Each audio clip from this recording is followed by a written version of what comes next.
Dr. Eric Kelly III and a host of phenomenal speakers from all around the globe for this 7-day virtual event that you don't want to miss. The mission of the Black Business Expo is to raise scholarship money from kids all the way from high school all the way from college. The Black Business Olympics is one of the largest Black business showcases in the world. It is an opportunity for businesses and companies to showcase their businesses globally. We are going to be giving away laptops up to $5,000 away to students.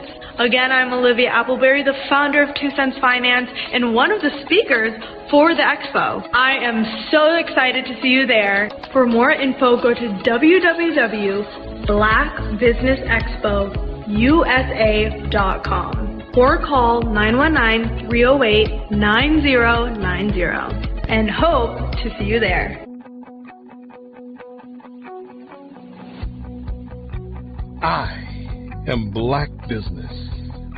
From the moment I wake until the time I sleep. Yes, I am Black Business. I am Black Business. Tell me, are you Black Business? I am Black Business. Do you support Black businesses?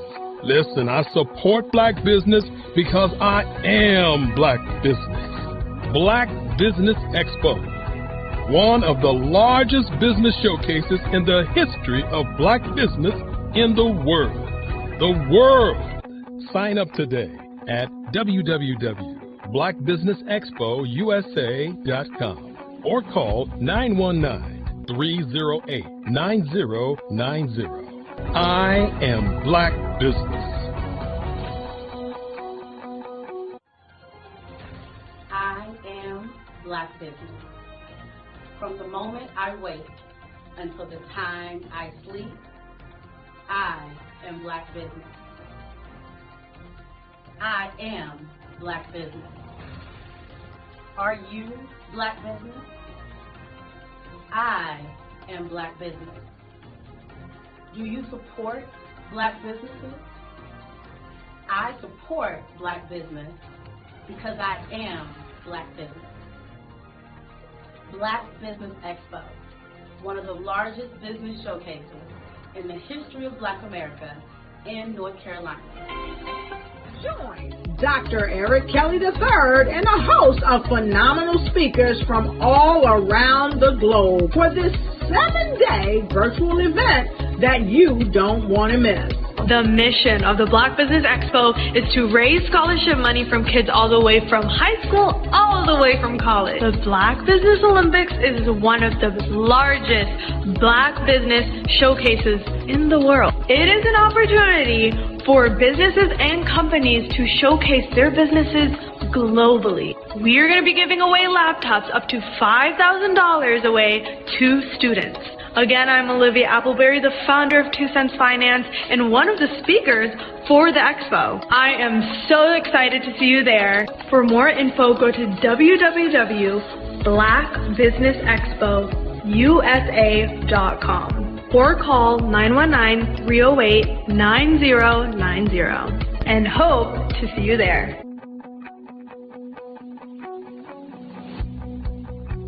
I am Black Business.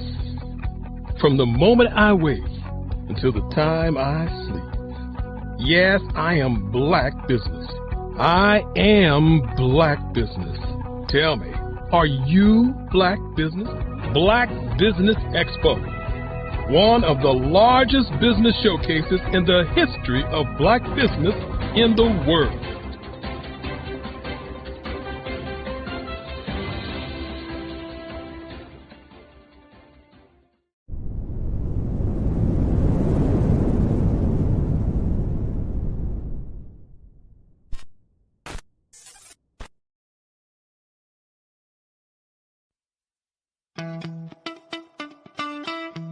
How many times have you been asked to help someone you didn't even know, a student, a business entrepreneur, or did you ever even ask, where did they end up? That business, that friend, that entrepreneur. Well, just maybe they ended up in a gang, bankrupt, homeless, or worse, dead. Maybe they turn to crime, drugs, and alcohol.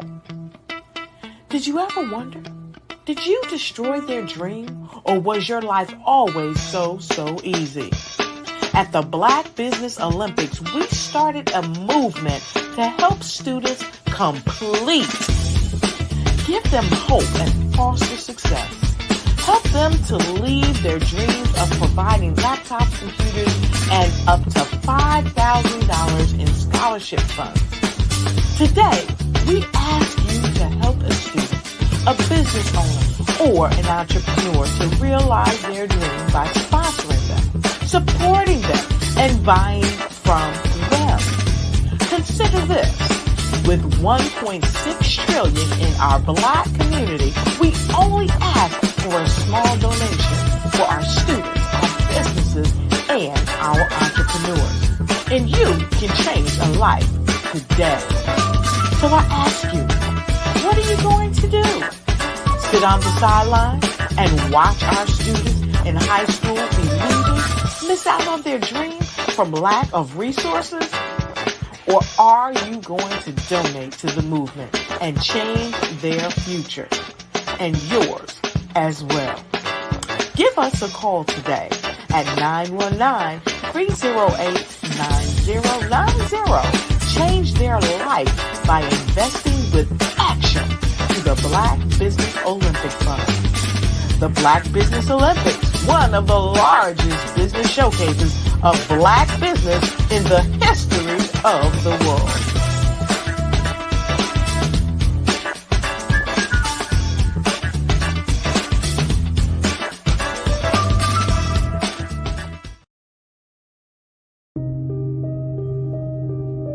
The Black Business Expo is changing my life. This year, they are giving away laptops and even $5,000 in cash to students just like me. I'm Alexis, and I want to go to college to fulfill my dream of becoming an entrepreneur. Help the Black Business Expo going to www.blackbusinessexpousa.com and also becoming a vendor, a sponsor, or donating. Prepare for what's coming and dominate in economic winter. Stand strong and thrive by showcasing your great products and services globally through the Black Business Network and Black Business Olympics. The Black Business Network has showcased over 2,000 companies with over $7 billion in sales each year. Over 10 million attendees have viewed the rebroadcast each month. Through the Black Business Olympics, unique styles of business training and mentoring are turning students into business owners and entrepreneurial warriors who will dominate in any economy. Gain the ultimate advantage of the Black Business Olympics, 7 days of unbelievable topics and speakers speaking around the globe. Donate your time and experience to provide expertise and scholarships to students worldwide and change the world. Now, more than ever, new insights, tools, strategies, and capabilities are needed. This is your chance for a major presentation to the world. Fill out the form and join the more than 2,000 speakers who have presented to over 200 countries.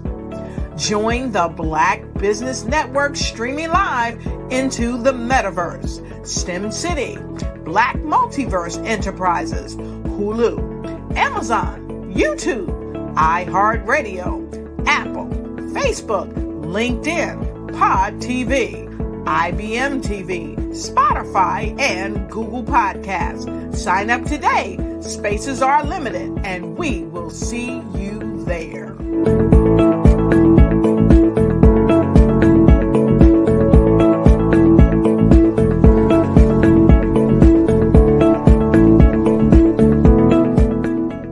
I was born in a little village on the island of Haiti.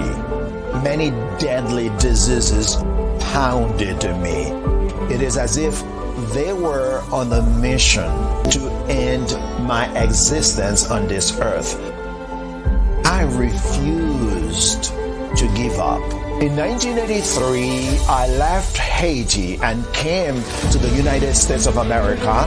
And I came with $5, 2 shirts. I didn't speak in English. I came to Atlanta. I got a job. I was a doorman. I was a doorman with a dream. What I used to come on stage. I'd rehearse this moment that I'm standing in front of you. That's the power of a dream. Maybe today is the day you begin acting as if you already have it. And then step out with full force. Take a risk. No condition is permanent. Don't let your situation distract you. You are chosen. You are called. You are born for a purpose in this life.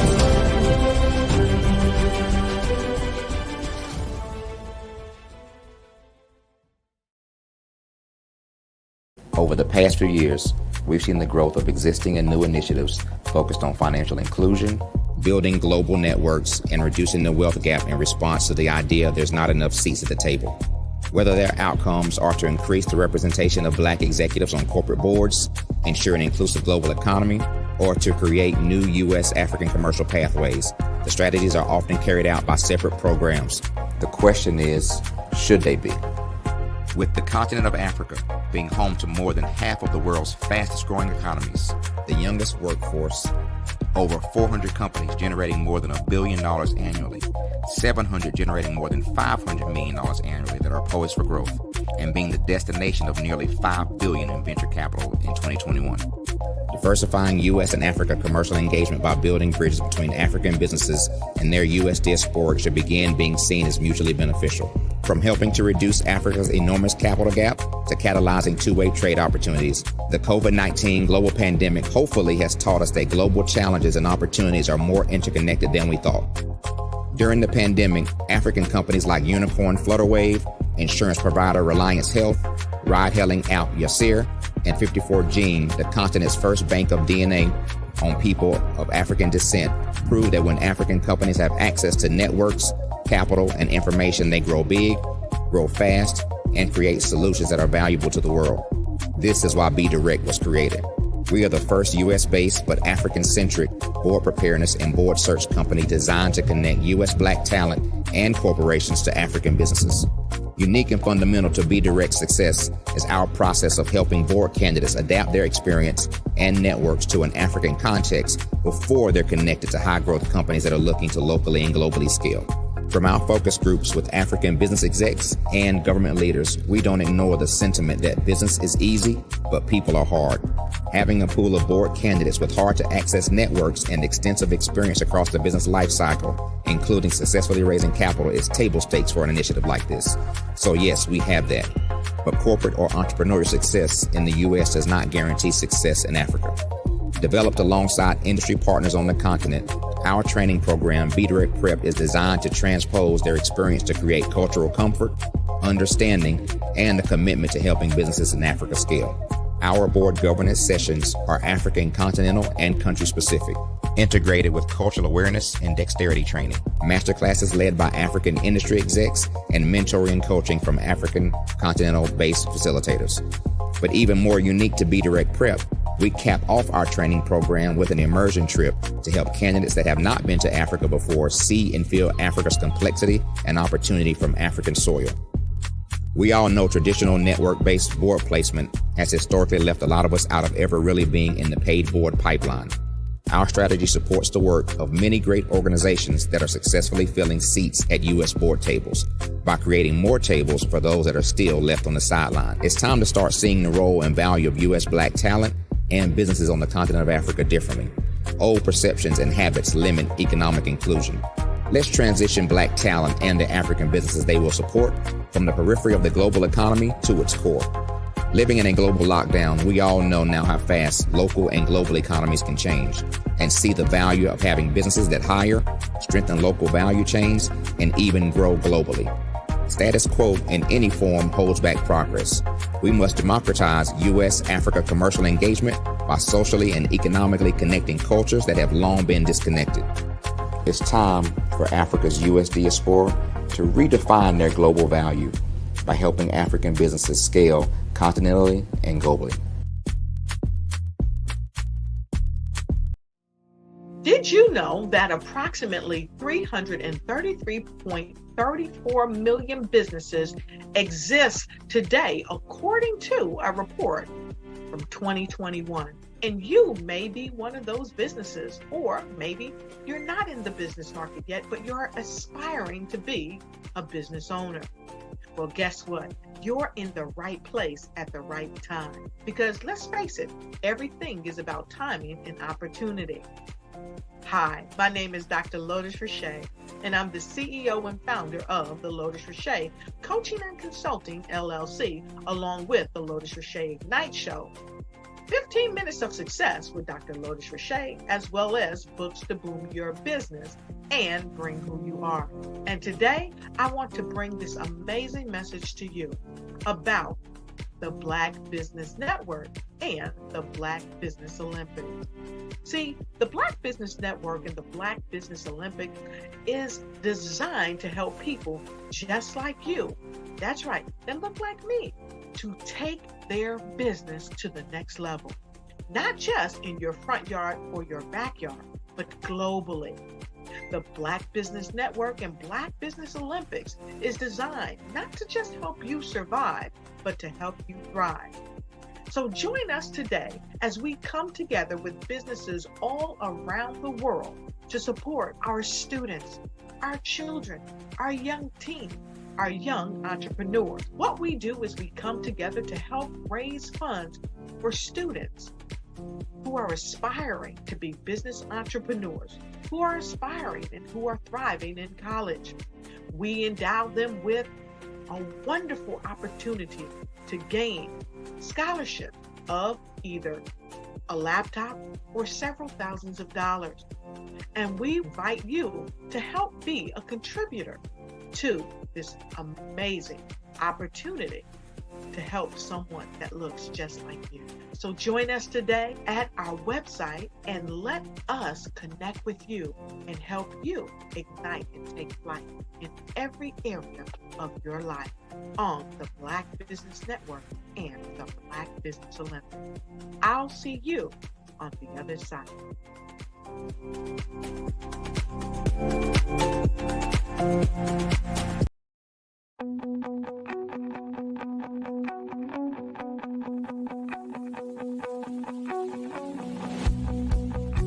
I am Black Business. From the moment I wake until the time I sleep. Yes, I am Black Business. I am Black Business.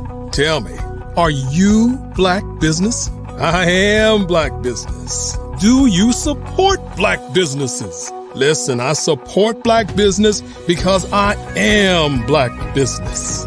Black Business Expo, one of the largest business showcases in the history of Black business in the world. The world!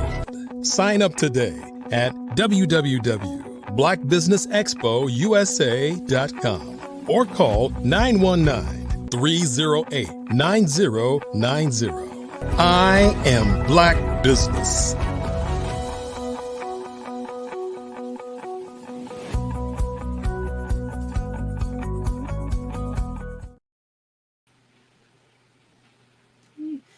Good afternoon, business owners, entrepreneurs, thought leaders, and corporations. Welcome to the Black Business Network. My name is Helene Joseph, and I'll be your moderator this afternoon on the Black Business Network. The Black Business Network is a 24-hour business network showcasing Black businesses, Black owners, entrepreneurs, and thought leaders worldwide.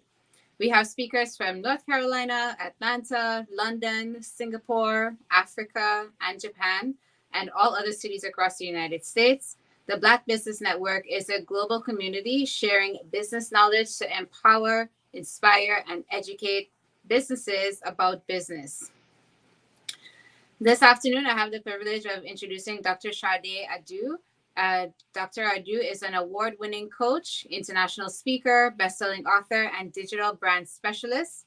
She has helped thousands of entrepreneurs globally create new revenue, build digital products, and connect with new clients. Dr. Sade combines her real-world experience with sound and practical business principles to support clients in achieving their business and life goals. Sade's signature frameworks provide a guided pathway for boosting your brand's credibility and overall visibility. Dr. Sade Adu, we're happy to welcome you onto the network. Hello, thank you so much for having me today. Oh, most welcome. I'm excited to hear from you. And as always, we want to let everyone know that genius is coming, and I will see you on the other side. Awesome. Well, thank you so much for having me. I'm super excited to be here today to talk to you about building an online brand. As a Black business owner, it's super important that we leverage technology and digital marketing to grow our businesses. So I'm super excited. A little bit about me. I am a New Jersey native, but I live in Raleigh, North Carolina. And I've been in business for almost 10 years. We're going to be celebrating 10 years in June. And I'm on a mission. I started my business. We're talking about an international network and an international community. I actually started my business in the Republic of Kazakhstan. Now, I know that is a story within itself, but I took a leap of faith to leave everything that I knew in the United States to travel 5,483 miles around the world to start my career as an international educator. And a month before I resigned from my professional teaching job, I decided to start my business online. And when I decided to start my business online, it really was to inspire and motivate and help people. And I know how many of you are in business and you're like, I just want to help people. I want to make life better for other people. But I soon began to realize that we're really in business to make money. And dare I say, we're in business to make a profit. We have to understand, especially as Black business owners, that business is about income generating activities. And if we're committed to generational wealth, dynastic wealth that spans beyond our livelihoods, we have to be committed to making money. And one of the ways that I realized that I wanted to be able to do that in my mid 20s, now going into my mid 30s, was doing that online. So I want to talk a little bit about that. So that's what started this journey almost a decade ago, understanding that we had this powerful technology at our disposal and we really had to take full advantage of it, because if we didn't take advantage of it, trust and believe it was going to take advantage of us. But that's not how this story really started, because maybe like many of you, I grew up in a small town. It's the township. It actually was too big to be a town and too small to be a city. So it was called the Township of Irvington. And there, my parents told me to go to school and get a good job. And I know many people can relate to that. Go to school, get a good job, go to school, get a good job. So what does a smart, enterprising young lady as myself do? I listened to my parents and I went to school and I got a good job, right? I went to school and I went to the Morgan State University. Shout out to Baltimore, Maryland. I had a wonderful time at the Morgan State University and I got my bachelor's in history. And then I decided, because, it was this R word was creeping around the world. It was called a recession. You may have heard this word before. So as a smart kid with some student loans, right? What do? We go back to school. So I went up the street to Philadelphia, Pennsylvania, and then I got my master's in education. And again, when I went there was this thing called a hiring freeze. They were not hiring any educators. And at this time, I had an Ivy League degree and I still couldn't get a job. But it was cool because I was like, I'm going to go back to Jersey. I'm going to be a social studies teacher at my middle school. That was my goal. That was my aspiration. That's what I thought was going to make me extremely happy in life. How many of you know that when you make plans, they don't really work out that way, So there was an opportunity And for some of you, you might be on the cusp of an opportunity, and I want to encourage you to take that leap. There was this opportunity that there was a need for educators, but there was a hiring freeze in the place that I was at. So this need for educators, like I said, was 5,483 miles away in the Republic of Kazakhstan. So months later, after I graduated from the University of Pennsylvania, I took a leap of faith. And that summer, I was living in the Republic of Kazakhstan, in the capital at the time called Astana. It changed my life. It allowed me to travel the world. It allowed me to see new things and new people. And I just thought that was going to be my life. I thought, okay, I'm not going to be a teacher in my middle school in Irvington. I'm going to be an international educator. But something else was brewing inside of me. There was something else, and I needed more. It wasn't enough to be hanging out and riding elephants in Bali and going to South Korea and living this great life in Singapore and doing all things that I was doing. I knew that there was more. So some of you are called to do more. Normal is not normal for you. It's super uncomfortable. There's an urge and a desire to do something different. So I'm talking to those people today. The ones that have an urge, the ones that have a desire, you want to do more, you want to be more, you want to be seen more, you want to create more in your life. And now is the time to make that happen. So I knew after 3 years of being in the Republic of Kazakhstan, it was something else that I needed to do. I was missing my family. And after being there so far away from my family and my siblings and my nieces and nephews, I knew that I needed to create something that allowed me to have the both and the and. So I'm a millennial, and one of our millennial flaws, or what the young folks call a toxic trait, is we believe we can do all the things, right? So there's no either or, it's a both and an and. So how do I live this great life where I've had the flexibility to travel while still making money, while still being able to be a present member of my family and be a great, rich aunt? That's what I wanted to do. So I needed to create something that allowed me to have that type of lifestyle. So before leaving my job, I went on the internet and I saw that you could become a life coach and you could inspire and help people. And I was doing that. People were watching my international journey and they were applying for international jobs. They were leaving the United States. They were doing something that was out of their comfort zone. They were able to do it because they saw that I was doing it. So if I was okay, they could be okay too. So I knew that I was starting something that was inspiring masses of people to make life transitions.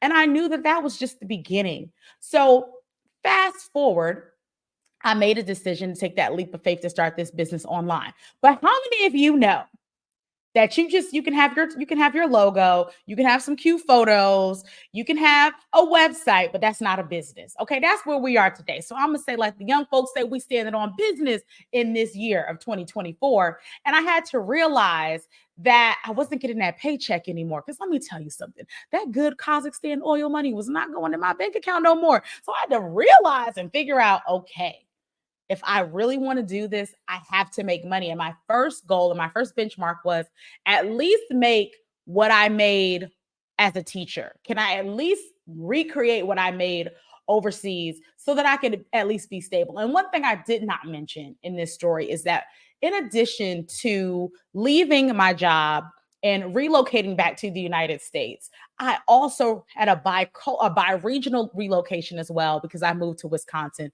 to start my PhD. So for the bulk of me growing my business, I was a full-time doctoral student. So working on a PhD, working on a business. Listen, highly don't recommend it, okay? Let me just tell you, what was I thinking? Doing two extremely hard things at the same time. Let me just say, most people fail at getting a PhD or a higher level degree. Most people fail at business. And then I just had the guts and the audacity, the tenacity to say I wanted to do these two hard things at the same time. So that is the reality of where I was. But what I knew, because like I told you, I was smart. I knew that if I wanted to be successful in entrepreneurship, in business, the cheat code was to invest in mentorship. So in addition to going to school, I would go to school like Monday through Thursday, and then Thursday through Monday or Thursday through Sunday, I would be at events. I would be in masterminds. I would be at coaching programs because I really wanted to understand business. And if you are someone who's watching the Black Business Network, you are someone who wants to have a higher level understanding of entrepreneurship and business, because most people don't invest in their personal and professional development, but you're here watching this. You're watching all this hot pink goodness. That means you're in the right place at the right time, and that you understand that in order to get to your next level, it requires community. It requires competency, and it's going to require some cash flow. So we're going to talk about all of those things and more during our time together. Is that okay with you? I hope it is. Okay. So as I was going through this process and understanding that the cheat code was to find people who had done what I desired to do and talk to them, invest in them, be in their space, be mentored by them so that I could catapult my success and take my business to the next level.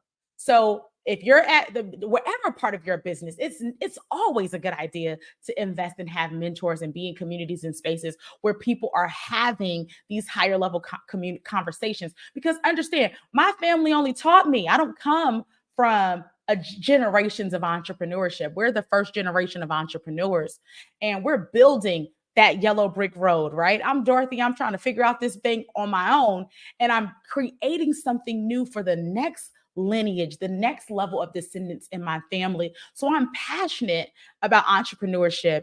I'm passionate about what entrepreneurship does for Black folks. I am passionate about this. And also, not only am I passionate about it, it became part of my doctoral research to understand what makes Black people, specifically Black women in business, successful. What's the secret sauce? How can we bottle it up? What's the science experiment that we got to create to bottle it up so that we can duplicate this over and over again? Because Black women specifically are the fastest growing group of entrepreneurs. They're also the fastest growing group of degree recipients.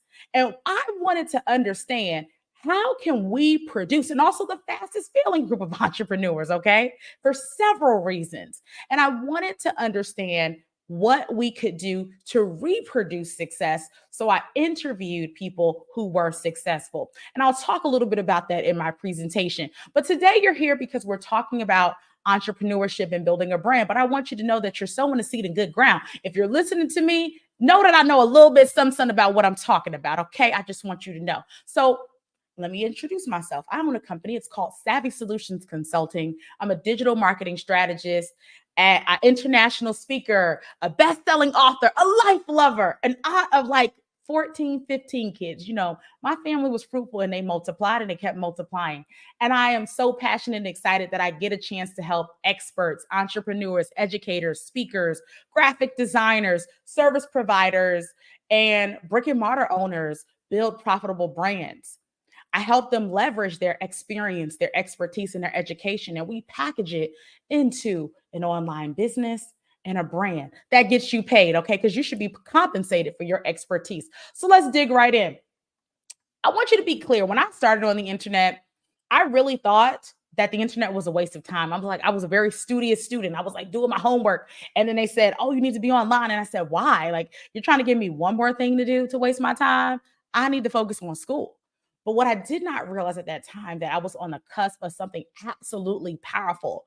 I was on the cusp of watching social media and digital media make millionaires. And what I loved most about this was I watched it make Black millionaires, Black multimillionaires, and they looked like and sounded like me, and they had braids and they wore pink lipstick and had colorful nails, just like me. And you can imagine how powerful it was to see people like me do this. But I had to understand that I had to break it down. So I want to give you an opportunity to learn how you can break this down. And I've had the opportunity to work with amazing people from around the world, in Asia, in Africa, South America, Canada, throughout the United States, helping them build their businesses and support entrepreneurs and experts around the world.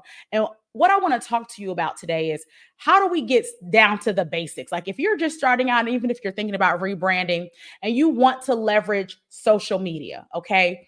Because as we can see, it's not going to go anywhere. It's evolving. We see the onset of artificial intelligence. And this is the thing. I think about the movie Hidden Figures, right?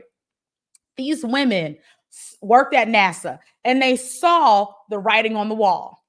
They saw that computers was going to take over their jobs. So instead of allowing it to just happen naturally, they said, we're going to learn this technology. We're going to take this opportunity and we're going to become the experts and we're going to leverage this technology. So when they need to know how to use this technology, they're going to come to us and we're going to make ourselves even more valuable because we can see the writing on the wall. This is going to take up our jobs, right?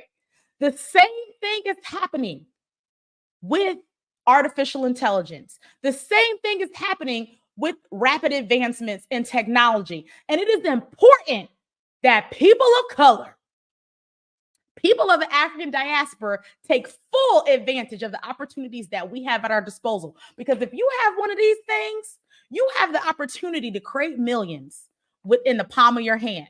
If you got one of these and some good Wi-Fi, you have opportunities that our ancestors did not have, and you have no excuse to not use it because we use it anyway, but we need to leverage it to monetize it because we can use these things for good.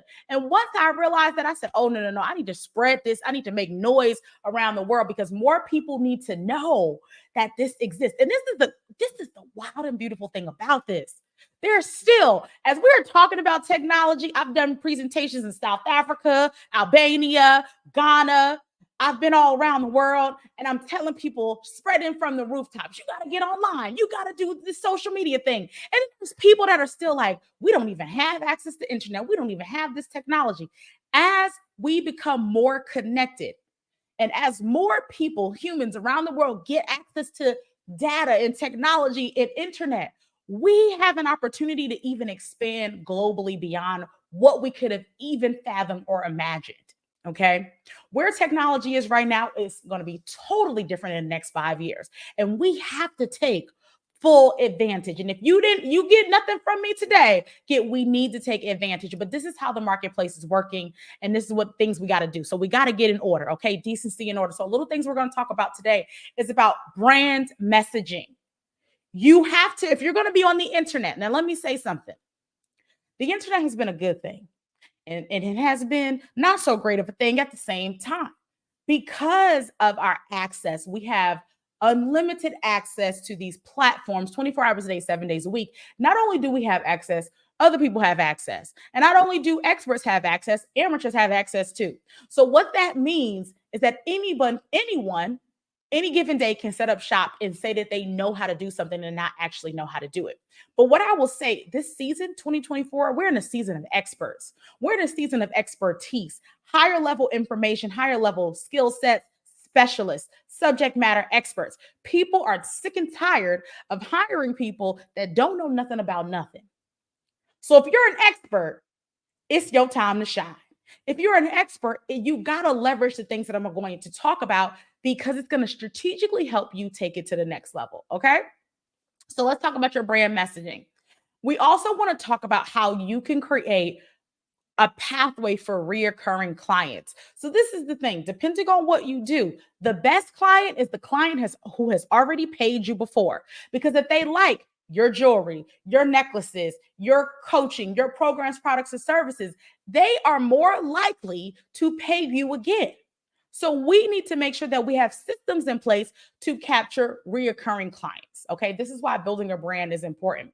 And we also need to have systems in place to attract new clients and brand ambassadors. We want people to shout our names from the rooftops, that they're super pumped and excited about the things that we do. So we want to make sure that we have systems and processes in place.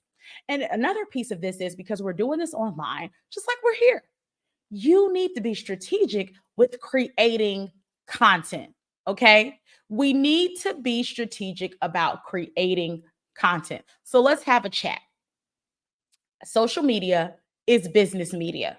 So if you're looking at it as something that's wasting your time, if you are a social media consumer, you're watching videos, you're looking at stuff, you're liking, you're part of the conversation online, but maybe you're just doing it as a consumer, I need you to shift and be a producer. Okay. Now, some of you may say, I've run my business, I've been successful without using digital marketing strategies, without using the Facebooks and the TikToks and the Instagram, and it's all been good in the neighborhood. But I want you to consider that there's another opportunity out there for you to leverage billions of people from around the world for low cost to no cost. Never in history have we had an opportunity like this. So take full advantage of it while it still exists. Because I am here to tell you that these opportunities don't last forever. So we need to take full advantage while we still can. But by the sheer numbers, if we're talking about statistically, Facebook alone, Facebook has billions of people. Before I used to say 2 billion, it is 3 billion users. That basically means out of 8 people in the world, 3 of them got a Facebook account, at least. 3 of them got a Facebook account. That's a lot of folks. That is across socioeconomic status. It is across race, religion, gender. People have a Facebook account. Now, if your audience skews older, they're definitely going to be on Facebook. If you have a younger audience, Gen A, Gen Z, they're going to be on other social media platforms. So as a business owner, it is important to understand the science of social media and understand the statistics. When people say your people are not there, listen, in the words of Jay-Z, men lie, women lie, but the numbers don't lie. The numbers say that your people are there. So by sheer data, you should be online. Okay. And it is an income generating activity. There are people that will see you today and buy a product from you today. Some of them will buy something from you 20 days from now, 20 months from now. So it's super important that you are contributing to the conversation and being a part of this digital experience. I had an opportunity to go to Facebook a couple of years ago, and I'm there with the Fortune 500 social media managers. I'm there with the GE social media people, the T-Mobile social media people, and several other platforms and social media managers of these major enterprises. And the conversation that I'm having with you is the same conversation that they had to have with those Fortune 500, Fortune 5000 CEOs. You need to have a social media presence and you need to build a brand online because it transitions and it translates into being an income generating activity. Our consumers are more knowledgeable. Our consumers want to know how this dress was made and where it was made and what materials. Our consumers want to know where their water was bottled and packaged. They want to know if ethical means were used to create these products. We have a more educated and inquisitive consumer. So part of them making educated decisions about how they're going to spend their money is by them knowing more about you, okay? So this is super important. We are living in an information economy. And what happened during COVID 4 years ago? It just expedited this process. More people were online. It made it easier to understand online education and online learning. The barrier to entry was limited. If we're talking about starting a business 30 years ago, there were certain things that you had to do that you don't have to do now because of the onset of technology. This is automated. People can buy from you 24 hours a day, 7 days a week. As a matter of fact, since I've been on, a sale came in while I've been on here because of automation and being able to create income 24 hours a day, 7 days a week, even while you're doing an interview like this, right? And you can run your business from around the world. What I realized 10 years ago is I don't want to give up this love of travel. My passport is always ready, right? So I wanted to be able to still run a business from anywhere around the world. So let's talk about where to begin. You're like, okay, that sounds amazing. That sounds great, but let's break this down even further. So the place that I want you to begin is what I call this brand trifecta. It's a formula. It's my secret sauce that I teach all my clients. And when I'm working with people who are just building their business to people who have multiple 8 figures in their business, we are still using this formula. The first piece of the brand trifecta is you. It is you. And we're going to break that down even further. So when we're talking about a brand, I want to just make sure that it's clear. I love this quote. You might know this little company. It's called Amazon. You might know it, okay? And the CEO says, your brand is what people say about you when you're not in the room. And I always ask people, what is your brand saying about you? What are people saying about you when you're not in the room? And if you're not sure, go pick up that gadget because I know you got one. And I want you to text people, what is it that you think of me? When you hear my name, when you hear my business, what is it that you think of me? And what I want you to understand is that their definition of you is going to vary based on who you ask. But it's very important that it is in alignment with what you want people to perceive about you. Okay. It's about the feeling, it's about the aura, it's about the essence. But you got to make sure that what you are projecting is what you imagine your brand to be. And if it is not in alignment, this is your time to get it fixed. Okay. Holler at somebody like me. Okay. So my definition is a strategic and systematic process that creates a profitable, and captivating experience. Because when you come in my space, it's going to be an experience. Why wouldn't it be? Okay. It's got to be an experience. People invest in experiences. And as we begin to break that brand trifecta down, it is your why, your audience, and your unique offer. Whenever I am working with someone, these are the things that I want to know immediately, like in the first 5 minutes of working with them. Why are you doing this?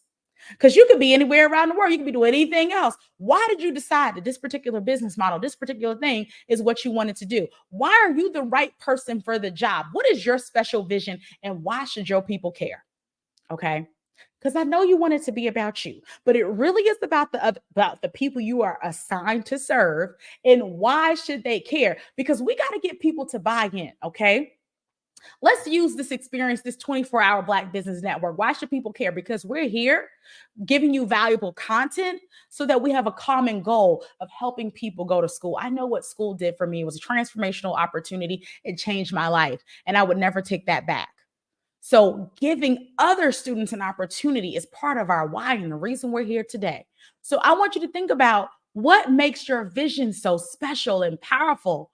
And I want you to identify whenever you're in a room. I know some people call it an elevator pitch. You can give it whatever name you want to give it, but you need to slay your brand messaging. It needs to be super clear. What do you do?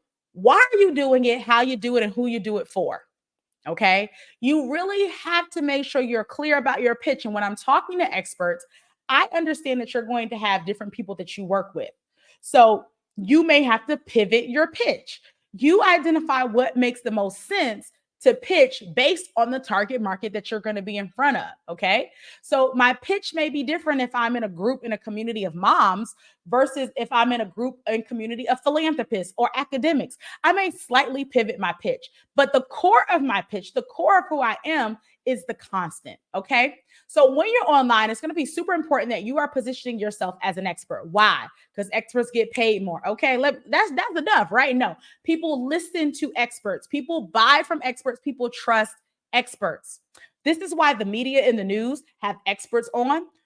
We have a guest expert to explain this thing, this phenomenon that's happening, because people pay attention when they hear the word expert. So you have to be positioned as an expert. Now, if you're some of my lady entrepreneurs, they be like, I don't believe I'm an expert. I don't know I'm an expert. They get real small when they're giants. And even though their brands are absolutely a big deal. And I want you to understand, listen, it's about the positioning and it's about the perception of expertise. Okay. And it's super important that you are positioned properly if you want to get paid in this particular marketplace. When it comes to credibility, you have to have results. And if you don't have results, you got to go get them. Okay. So when I was starting out, I was coaching anybody and everybody, whoever would take me on, because I needed to prove the things that I was thinking would help people would actually help them.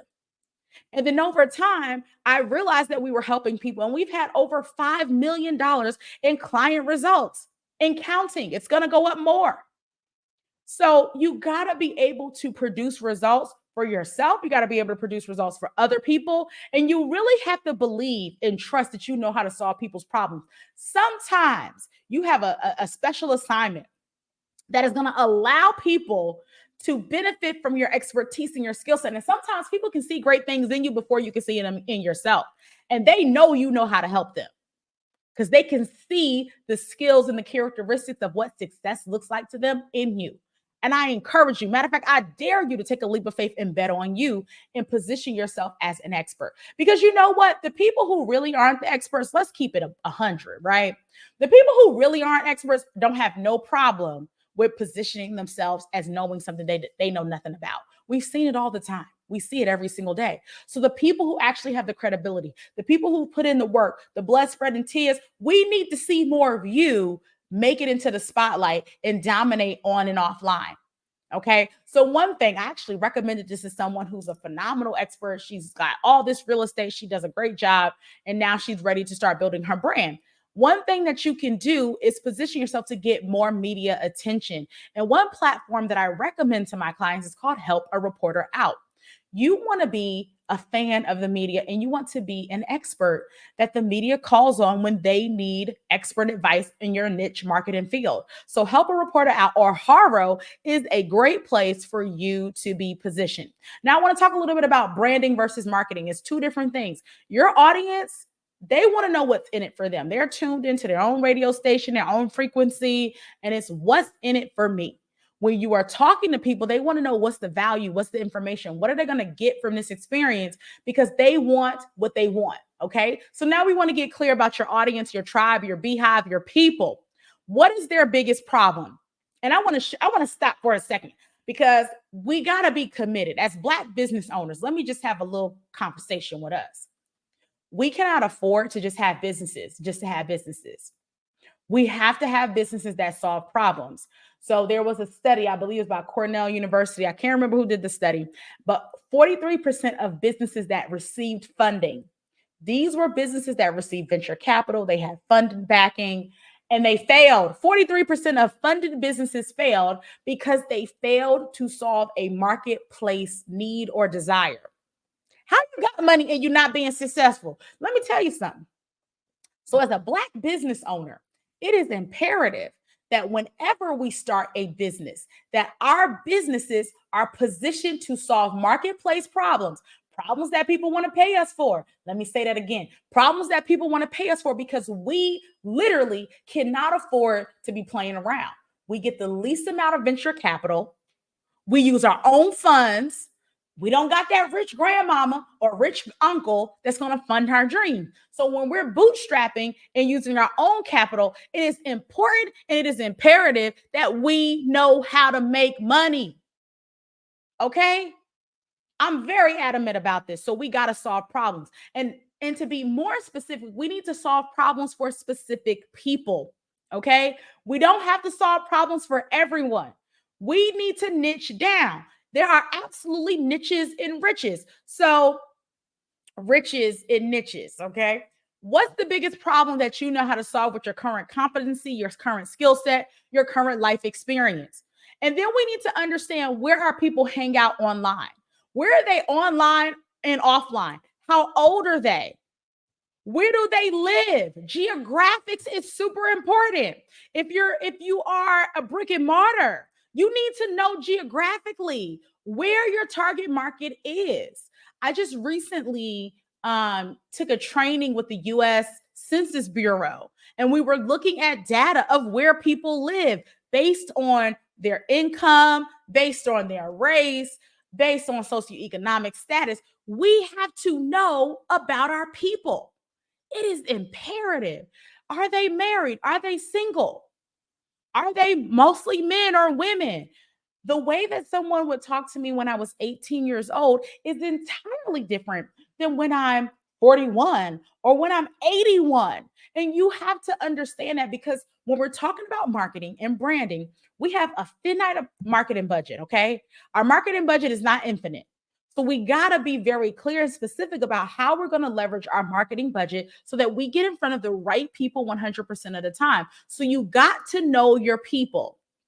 Now, for anyone who said this, and I know some people are guilty, stop saying that your product and service is for everyone. I'm not for everybody. And you're not for everybody either. Stop trying to talk to everybody. Stop trying to help everybody. This is your opportunity for you to create your wealth. You can't help everybody right now. You got to make sure that you're operating from overflow. And if your cup is empty, this is not the time. You got to get focused. So choose a specific audience and do the research on this specific audience. Get clear about who they are. It should be crystal clear about who you want to work with.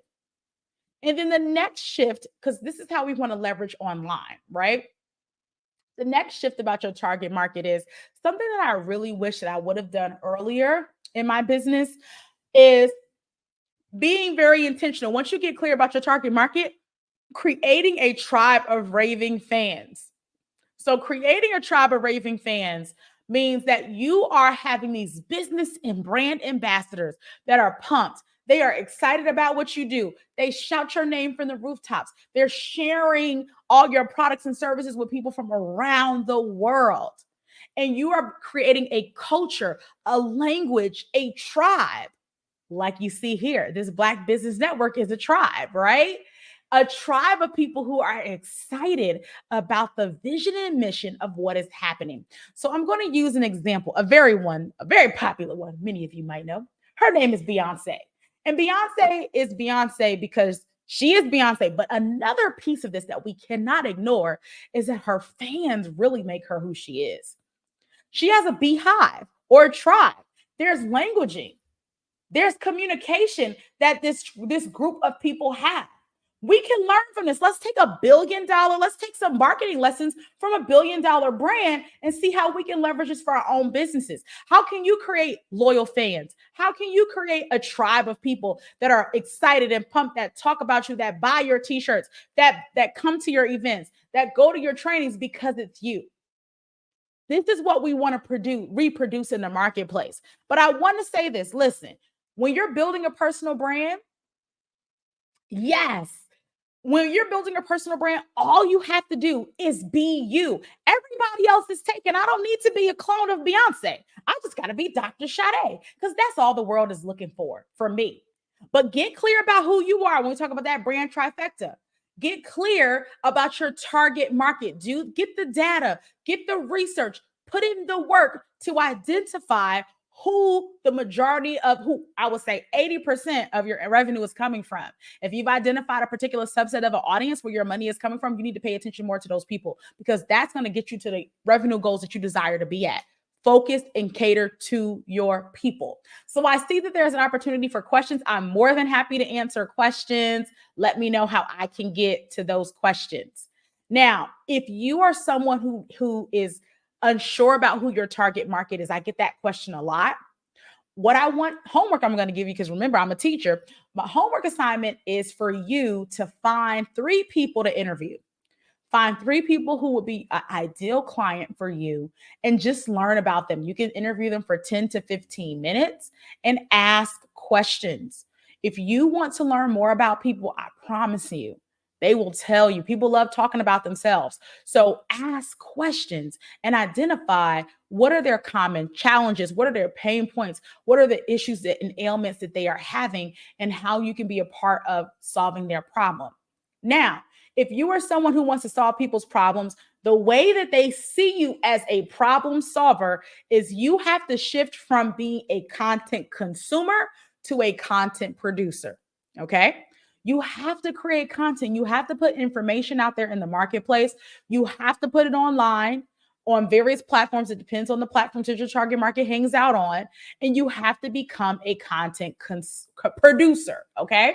I remember when I was starting out in my business and I had made all these things. I had all these folders and files and tabs on my computer, and I was showing my accountability partner at that time. And she said, "This is all great, but does anybody else know about this but you?" Do not be your industry's best kept secret because you're not producing information out there in the marketplace. People need to know that you exist, especially because you do good work. And the purpose of your content is to educate. People need information. Now, we're inundated with information, but they need to know how to process information.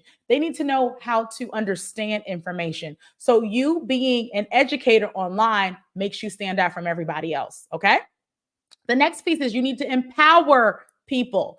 People need to feel good about themselves and about what's happening in their lives because they didn't come on the internet to be sold by you.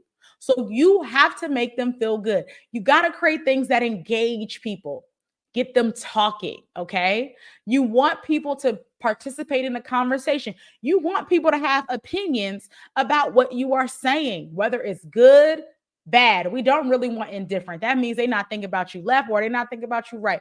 We want people to be ice cold for us. Ice cold or red hot, okay? They either don't mess with us or they really like us, okay?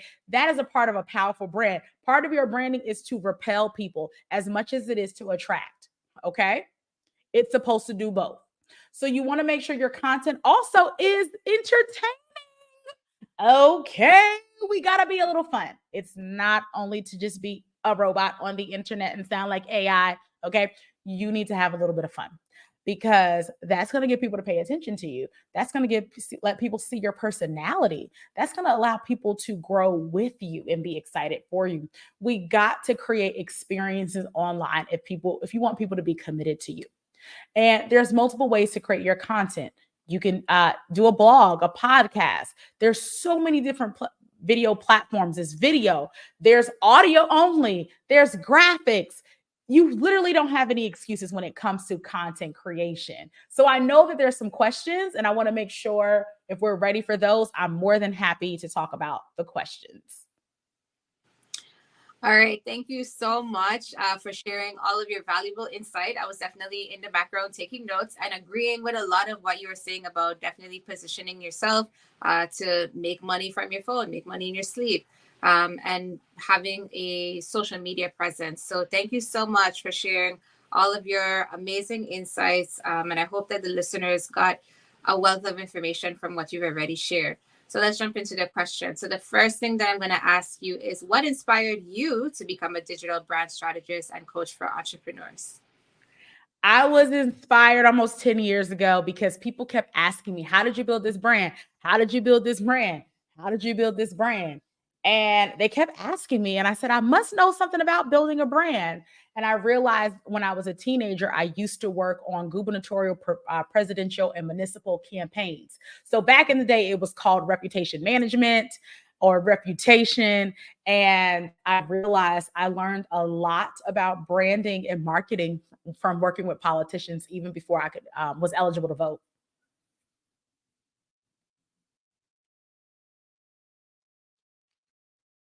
More questions? I'm more than happy.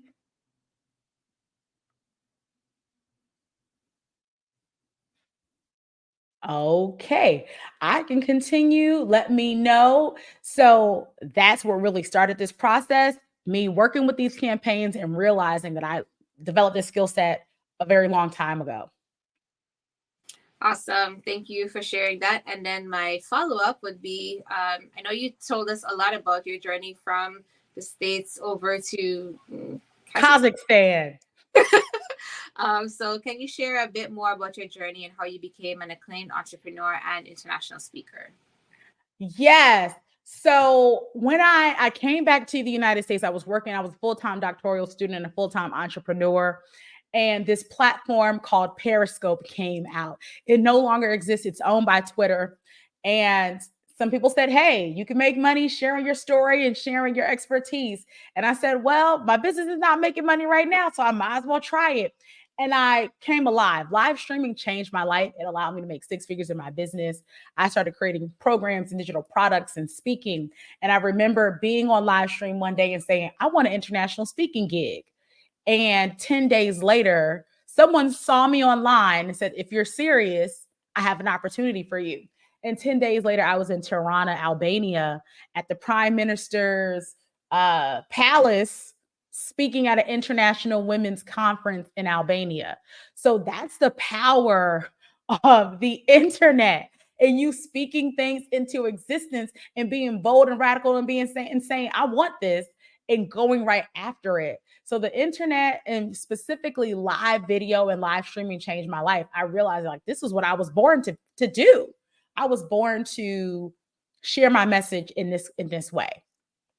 That's really powerful. And you're right about speaking it into existence.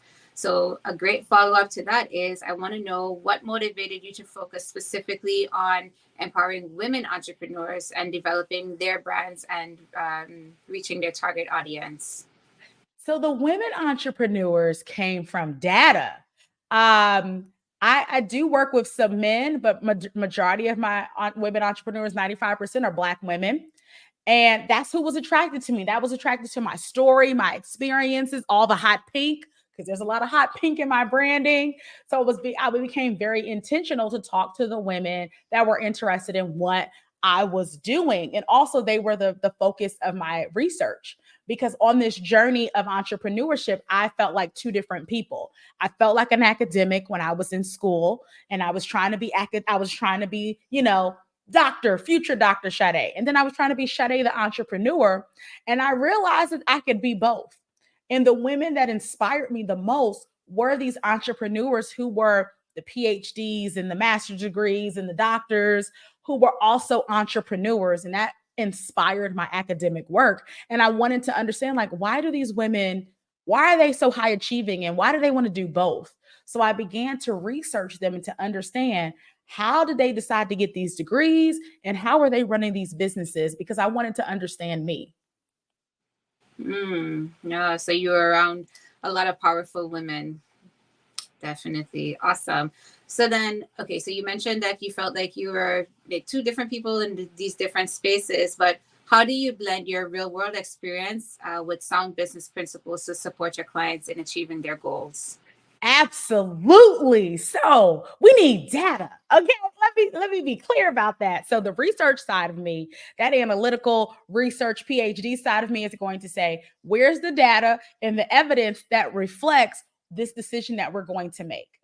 So we need to make, especially in a season like this, good, sound decisions based on information that we have, so that we can create the best trajectory possible. And we need data and information. So I'm always encouraging people, can we get information? Can we get data? When I'm with my team, if we're going to do something, where are people located? What are people saying? What's the most common issue or challenge? Can we go back to our data? I am a stickler for collecting data. I get this example from Amazon. When Amazon acquired Whole Foods, it wasn't just about going into the grocery industry. It was about data collection. Because if I know what you buy at the supermarket, I'm going to sell more of it to you. If I know you like a particular type of peanut butter, guess what I'm going to do as Amazon? I'm going to show you more ads for that peanut butter. If I see you buying a certain size of Pampers, guess what I'm going to do? Show you more of those things. So the more data you have on your audience, the better. So I'm always a stickler for my target market getting information.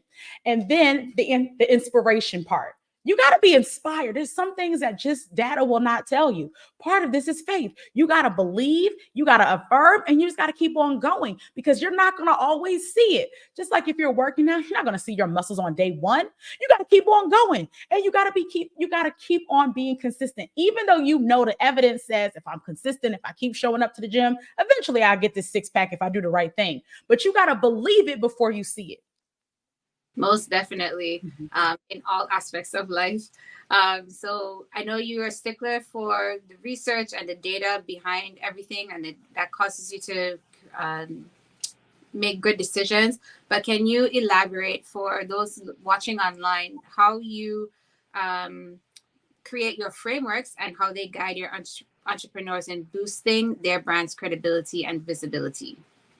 Oh, this is a really great question. Where do frameworks come from? So the short answer I'm going to say in 2024 is it's so much easier to create a framework now because we have artificial intelligence. You don't even have to think about this. You can create a framework in 30 seconds. Now, for me, back in the day, we looked and identified patterns. What are the things and how are people putting things together? So my background in education, we understand how to break down content and information. So I'm always looking for what's our end goal. We start with the end goal and we backtrack. So we start with what's the desired outcome? I desire to have a six-figure business. So then we are backtracking based on your desired outcome. How long is that going to take? How many clients do you need? What is this? What is that? And then that is where the framework is developed. It's called backwards design. Start with the end in mind, and then we create the framework or the steps or the sequence based on where we want to end at, our end point, versus starting from the beginning. Because a lot of times it can be very unclear when you're trying to start on step 1. So sometimes you got to start with step 10 and backtrack, go to 9, 8, 7, and beyond from there. Awesome. And so while you're working with the ladies on their brand strategies, like what are some of the challenges that you find trying to implement that framework? The 3 challenges, this is also data from, I think, American Express did one of their research and data from about Black women in business. Confidence. believing in themselves. And that was my challenge for like the first half of my business. Believing, being afraid of my own shadow, being shy, not believing that I was good enough, even though I had Ivy League degrees, even though I had all this experience, mentored 5-star generals. I had consulted politicians before I could vote, and I still didn't believe in myself. So that was a fear that I see a lot of my women entrepreneurs have, this confidence. The next piece can mess us up as well is competence. We actually do need to know things. So when there's a competence challenge, I'm always like, you got to get in mentorship, you got to get in training, you got to read books, you got to elevate your competence. And the biggest one that causes us the most trouble is cash and cash flow. In order to fuel this thing we call a business, it does require money. And a lot of our dreams get curdled because we don't have the cash and the cash flow. So we got to pay attention, and we got to be intentional about having businesses that make money. Well said. So in tying those three things together, so you understand that these are the things that are hurdles for women in their businesses.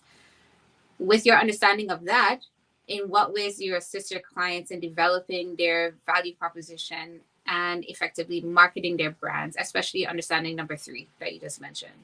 Okay, so the first thing we got to do is up-level their confidence. Because when you feel confident about who you are, what you do, you attract opportunities. You attract things to you that you not being confident, it wouldn't happen. So the first thing is sometimes confidence can get you in the door that your money can't always get you in. So you got to make sure you show up confidently. And how we do that is, I literally said this to somebody, and I have a prop. When I have a conference and I pass these out, and I actually have a smile on it. It's called a smile file. And I have my women entrepreneurs write down everything. I'm like, put it in there, get your pen and paper, and write down every accomplishment, every accolade, every certification, every goal, everything that you have achieved living in this world for X amount of decades that you've been in this world. Because you've done something. If you're in my space, if you're in my room, you did something to be here. So you've done something. So I want you to write it down, because a lot of times we forget who we are. We accomplish a goal, we don't celebrate it, and we go on to the next accolade and accomplishment. We go to the next thing. So that's the first thing I'm having them do, is really do a true assessment of the things that you've accomplished. I have people that ran $1 million firms for other people. There's people who've been successful parents. They've been married for 30 plus years. Like, they could write books on these topics, but they forgot that they know how to do this. So we have to up-level their confidence. The next piece is their competence level. One of the things is you might be great at doing something, but you might not be great at running a business. We got to understand business basics. And for me, I thought you needed an MBA to realize that.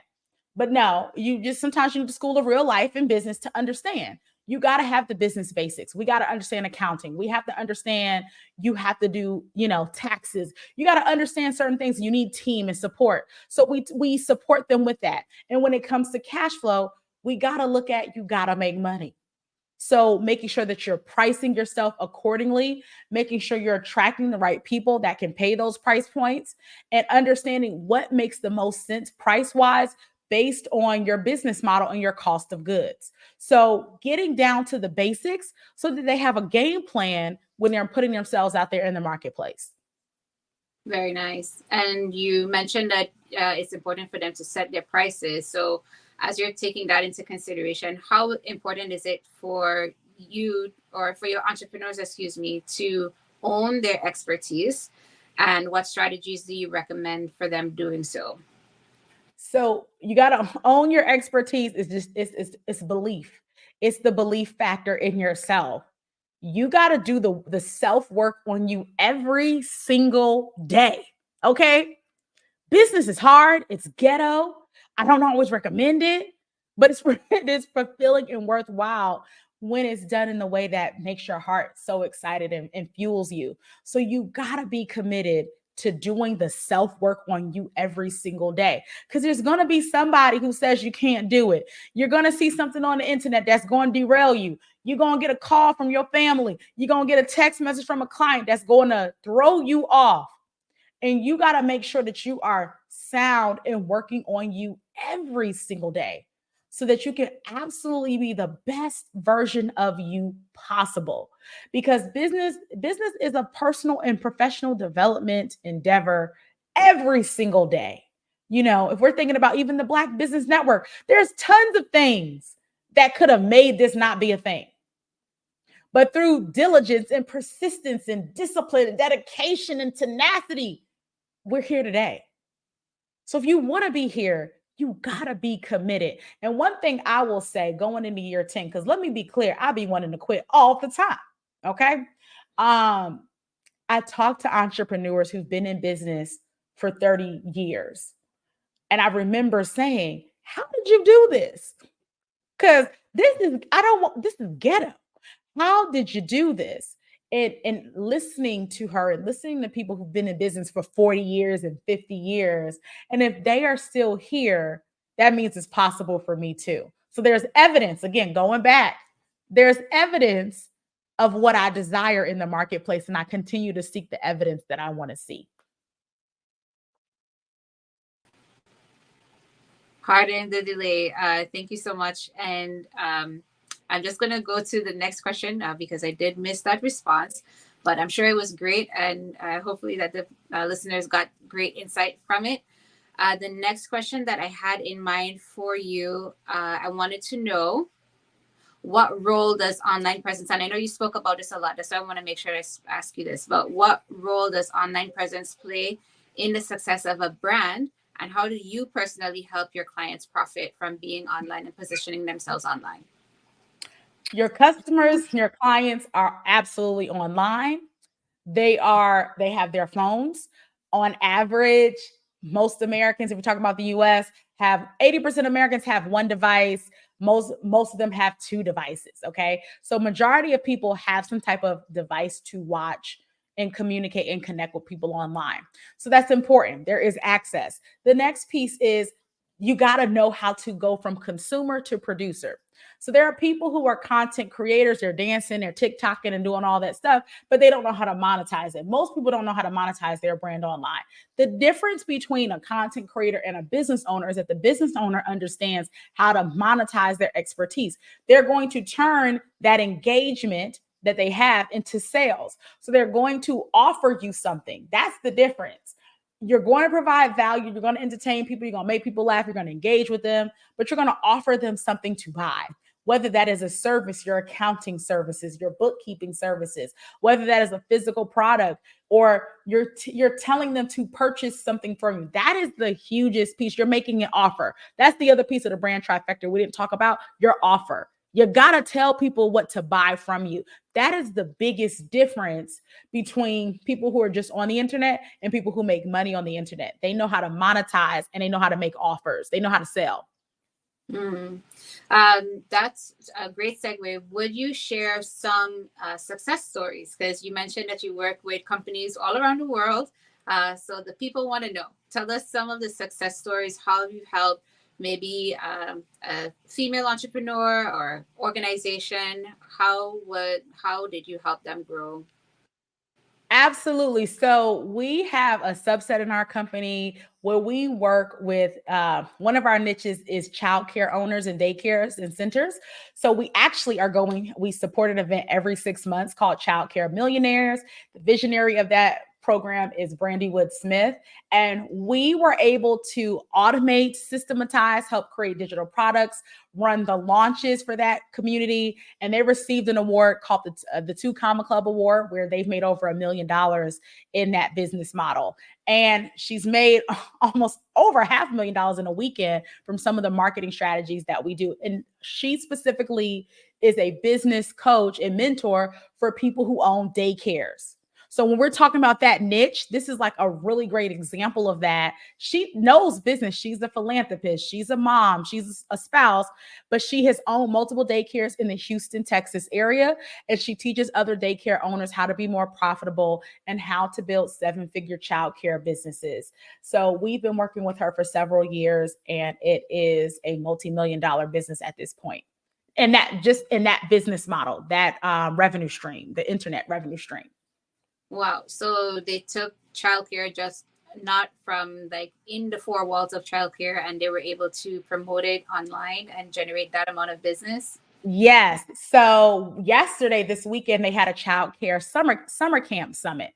On this summit, we taught childcare owners what to do for summer camp. So what activities, science lessons, aerobics lessons, Black history and mathematics lessons that you can do with the children over the summertime, and how to start promoting and marketing your summer camps. Because if you have children of that age, you know summer camp is a huge, I don't have any children, but summer camp is a big thing. And if you don't get your kids into summer camp on time, then it's a big problem.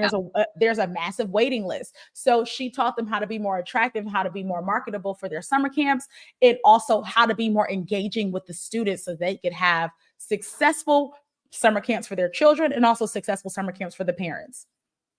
Awesome. And you mentioned about your ability to use your social media to speak things into existence and actually just say the things that you want. So how can you, and you've been featured in so many different platforms for obviously all of the work that you've done. So what advice would you give to entrepreneurs who are looking to increase their visibility and gain more media attention? So the first thing is get visible. Start using these free platforms, the Instagrams, the Facebooks, the LinkedIn, to start having a conversation online. In the beginning, you might be talking to yourself. You might be talking to your parents, but begin to start this conversation online. Experts talk on the internet. I know some people say, why are you worried about this? And why, there's always internet fights. We see them all the time because people are mad that other people have opinions. But if you are a social media influencer, part of your job is to have an opinion about what's happening online. So if something's happening in Beyonce's life, they were talking about a brand conversation about her showing her real hair. There was a whole big debacle about why she should have a hair care line because she always wears wigs. Beyonce, as the brand, and her brand handlers paid attention to that. And they put out another video of her real hair, and it took the world by storm. Like, she's finally showing us her real hair to show us that it is actually in brand alignment with starting a hair care line. So people had conversations about that. There's been so many different conversations any given day. Club Shay Shay, the various interviews that have happened this year alone on that platform, starting off the year with Cat Williams, that took the world by storm. The Super Bowl. Anytime there is a major conversation happening on the internet or a major conversation happening in the world, and it is relevant to your business, I highly recommend that you insert yourself in the conversation and begin to create content. Why? Because it's a hot topic. It's relevant. Why? Because it's relevant to the media. So the media is looking for experts and people who can give commentary based on that particular topic. And if you are someone that they can interview, they're going to talk to you too. So look for relevant conversations and insert yourself. Like, don't wait for nobody to say something to you. You put yourself on in, and media may begin to reach out to you. Also, seek out opportunities. If you see that there's local media talking about a topic, or they're engaging, a lot of media hangs out on Twitter or X. So spend some time there and introduce yourself to media and say, hey, if you need a guest expert about this particular topic, I would love to be your guest expert. If you're doing an article, you're doing a feature on this particular topic, reach back out to me and begin to develop a conversation and a relationship with people who create content. Awesome. I thought one thing that you said that was like really essential, I believe, is that if it's relevant to your business, because there's a lot happening online, and like you can go down a rabbit hole of just talking about everything, but like, does it make sense for you to actually talk about it, right? Sometimes it's best for you to be quiet. Everything does not need your 10 cents, and it can be off brand. So it's important for you to understand your brand and who you are. And everything does not deserve a comment or commentary. So it is important that if it is on brand for you, because you can make your brand look bad, you can be a detriment to your brand. So that's why, major companies have communication departments to craft what is going to be said on behalf of that brand. So it's very important that we're cognizant of that part of the that opportunity as well, that part of I would say the spectrum. We gotta be clear. Like, I'm not just saying be on the internet, say everything, anything. Make it relevant to you, make it relevant to what you're offering, make it relevant to your audience, but everything does not necessarily need you to be inserted into.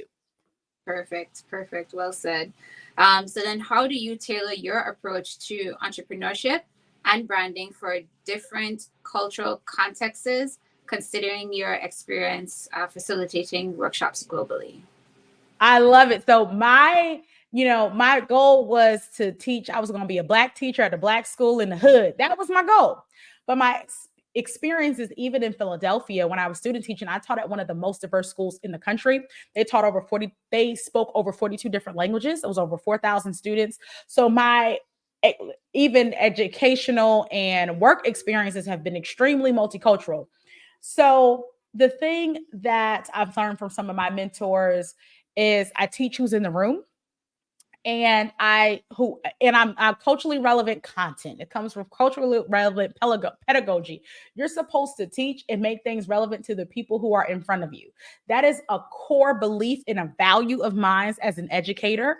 So I base my content, I base my commentary and how I teach and my approaches to education and business based on the people that I am supporting. So if that's Black women, we're going to make it extremely relevant to Black women. If I'm talking to my Kazakh students, if I'm talking to people from Latin America or in Albania and Ghana, South Korea, wherever I am, I understand that there's a level of cultural context that I want to take into consideration when I'm creating content for that particular person or group of people. Awesome. We love it. And it's good. I'm sure like that allows them to connect with you better because they recognize that you take the initiative or took the time to think about it in that way before you approach them. Absolutely. People want to feel heard and they want to feel seen. And it's very important. And I think that that's important for me. I grew up in a bilingual household. My father's from Ghana, West Africa.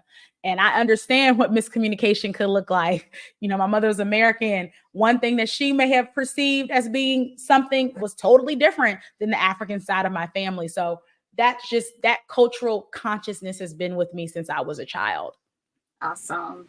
I'm grateful that you have that. So the next question that I have for you are what are some key components of building a confident brand with a cohesive voice, and how do you guide your clients through this process? I know earlier you mentioned that confidence was like the number one issue that you have to deal with. So tell us more about that process. How do you help your clients build up their confidence and for it to flow into a cohesive brand for them? The one word that came to mind is consistency. We have to be comfortable with doing the same thing over and over and over and over. And when we're doing it and we're repeating this process, we're not going to see results immediately, but we're going to do it again and again and again and again and again and again. One thing that I encourage people to do are webinars to market their businesses, sell their digital products, programs, coaching, and services. And there's one person I'm watching. He's been doing a webinar. There's this thing on the internet that says you do your webinar 52 times, you can create a $1 million webinar. And it's all about consistency and discipline. And he's been doing his webinar. I think he's on like webinar 47. So he's been doing a webinar once a week for a year. And he's going to do his report soon. And I'm super excited about it because it really reminded me how consistent we can be. If we figured out, another piece about this is one of my other mentors says that business is supposed to be boring. A lot of us wanted to be hot and popping. We wanted to change every single day. But the reality is if you have systems and processes and procedures and team, they're really supposed to be doing the same things over and over and over again. So that's why this repetition is so important. But a lot of people stop because they're not seeing the result. But you got to keep on going in order to see the result. Now, you have to have discernment too, because maybe what you're doing is not working and you need to recalibrate, but you got to keep doing it over and over. So I have a client that says, oh, I did my first webinar. Nobody showed up. Okay, let's do it again. Let's do it again. Let's do it again. And we're going to do it again. It's okay. Let's do it again. Let's fix it. How can we modify it? Let's do this. Maybe you're languaging. We can fix this. You got to keep doing things over and over and over again. And until it gets to a point where it becomes boring. And then that's when you usually break through the noise. So I have an event and I've been marketing, saying the same thing over and over and over again. And then it doesn't break the noise until it gets to a certain point, and then people begin to see it because most people don't see your content. That algorithm is not working on our side. So you got to continue to promote promote, promote, promote, promote, and do it again and do it again until you get to your desired result and desired goal.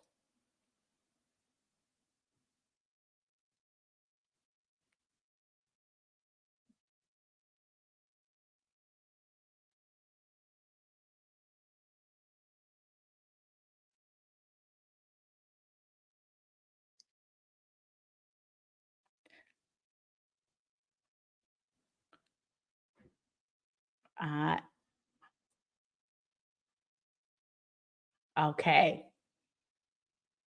Awesome. I am here. My No apologies. worries. I heard you mention consistency, and I guess Yes. tried before jumping right back into it, but it's the truth. The simple things, doing them every day. You're right. It may feel boring, but that's the work, right? And after a while, that's when you do start to see the results. So I just want to let you know that I was listening. No worries. Yeah, because you're sharing with us and we value and appreciate your time. So thank you so much.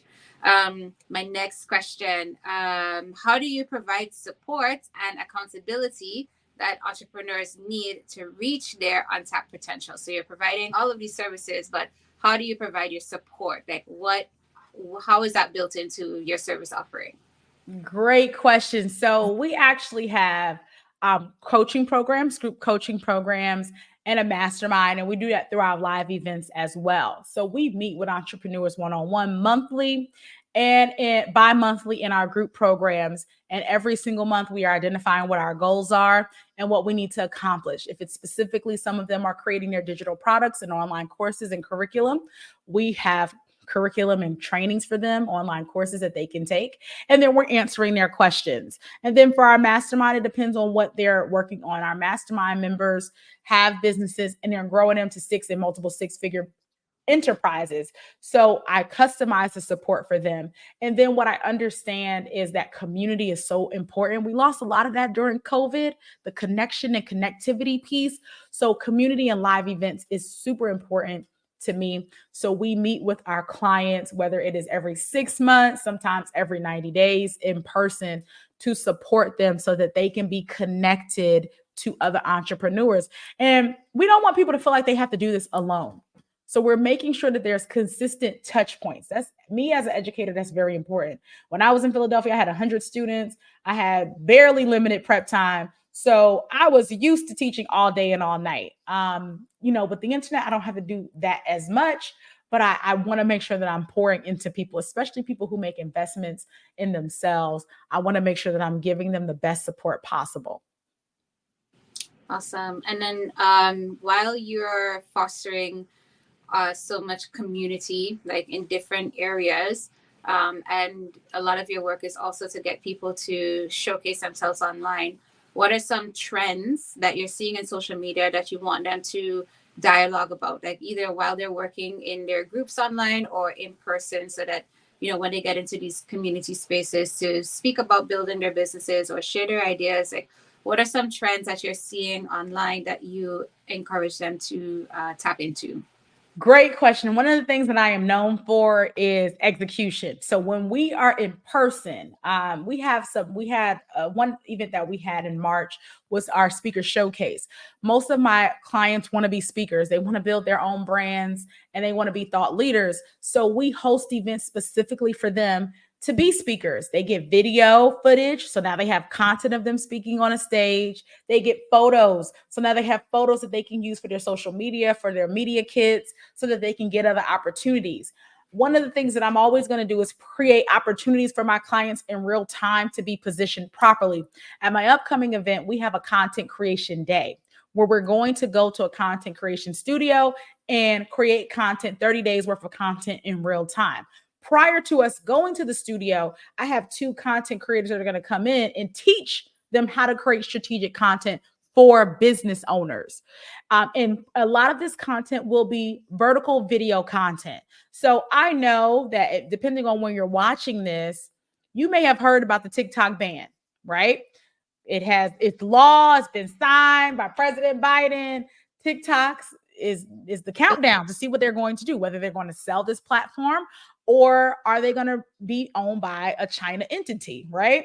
and then they're a Chinese entity, and then they're going to be officially banned in about a year or so in the United States. So me as a social media person, that is information that's important to me, because there are people right now who are panicking because they don't know what to do with themselves because of this TikTok ban. They built an entire business on a platform.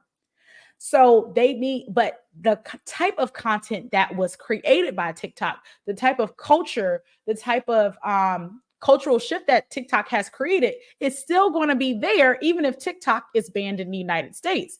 Vertical video content is not going anywhere anytime soon. So we have to leverage it. Before I could have said, make TikTok videos, be on TikTok.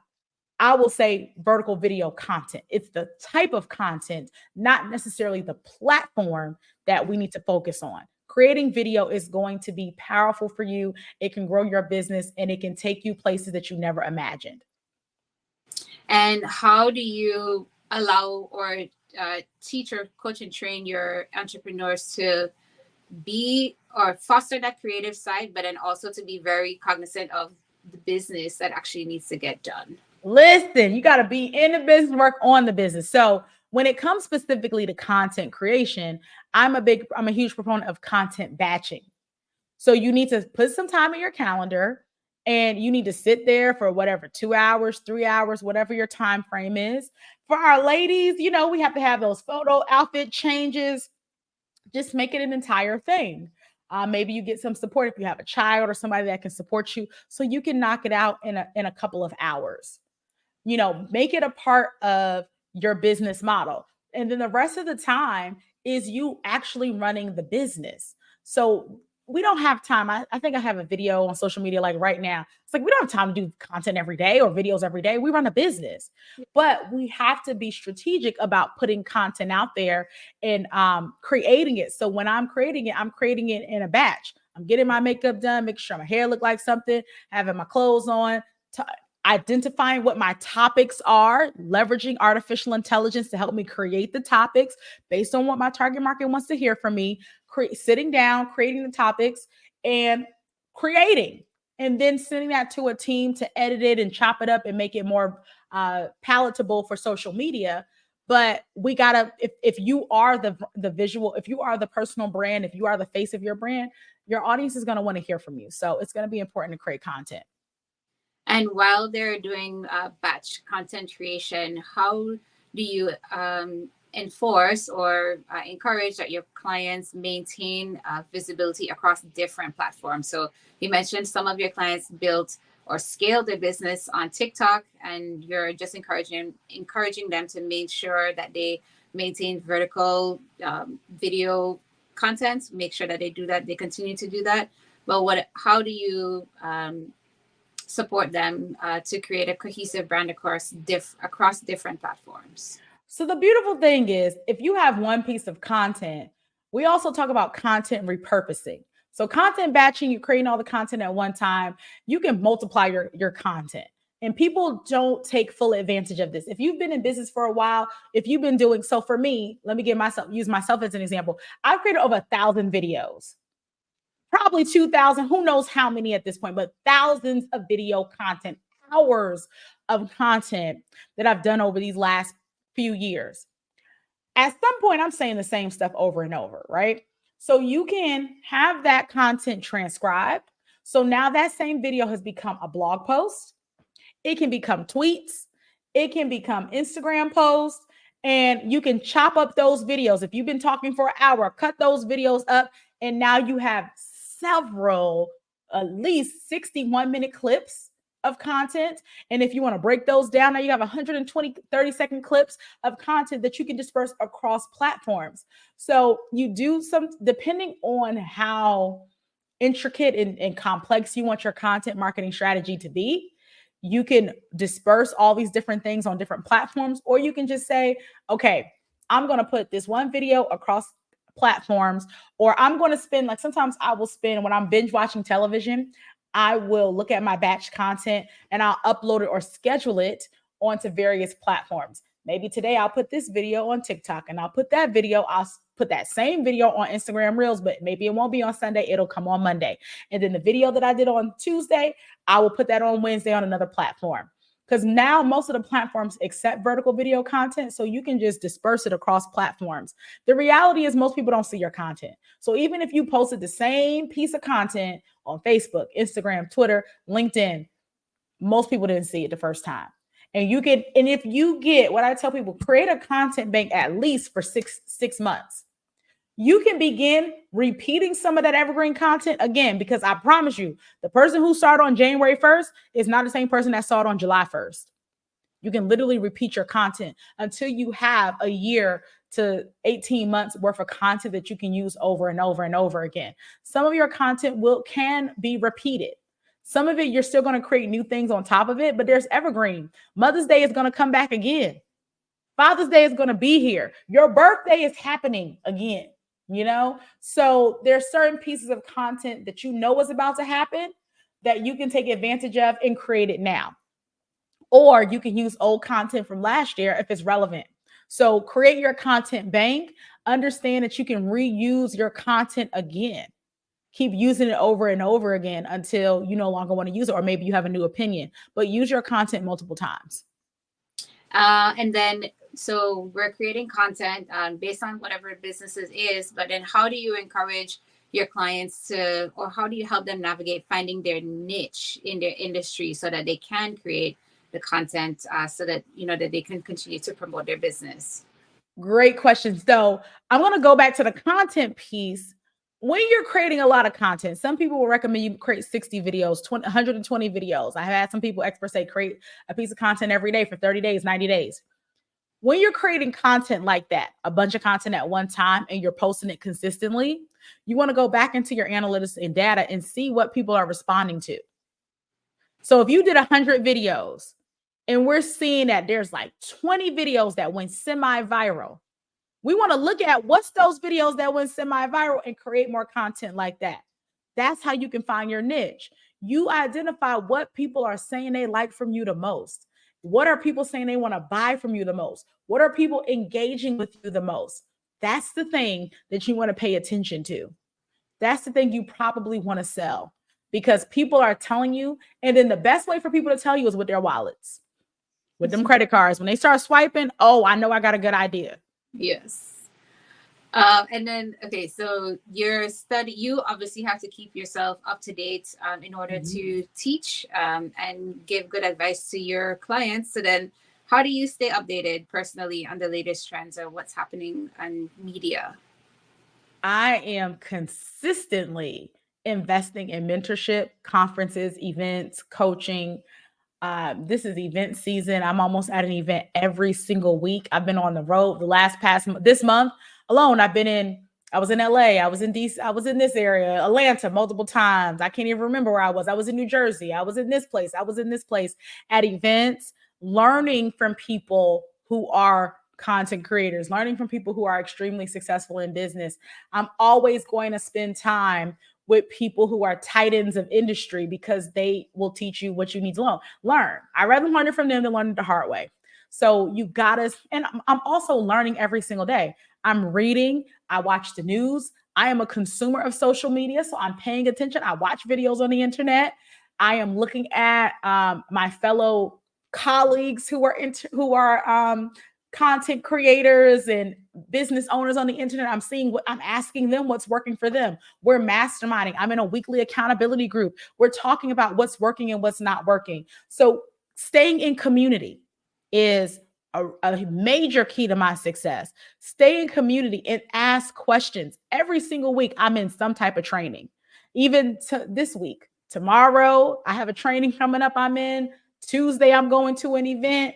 I consistently invest in my best asset, which is me. Awesome. And I feel like you just answered this question, but I still want you to share it with the people. But I want to know, what do you believe sets your approach apart from all of the people that you're in community with for your clients? So how do you set yourself apart in the industry, even though you are deep in the community? So that's beautiful. I hang out with some amazing people. And this is the thing. Sometimes you can get intimidated by hanging out with amazing people, but light begets light.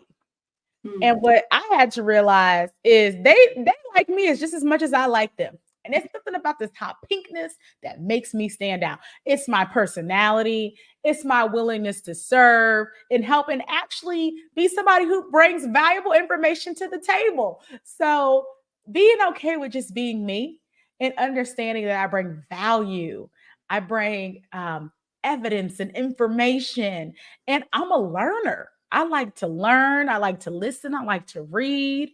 And I'm inquisitive. So I bring all of those things to the table. And I'm eclectic. So I have a eclectic background of skills and experience. And I bring all of that to the table. And most of them can say, how many of them can say they started their business in Kazakhstan? Not many of them. Or they can gavaru chuchu paruski and go, not many of them. So I bring some very eclectic Black girl magic to the table that makes me stand out and makes me be able to support people in a powerful way. Awesome. And with all of those experiences, I'm sure that there have been, lows.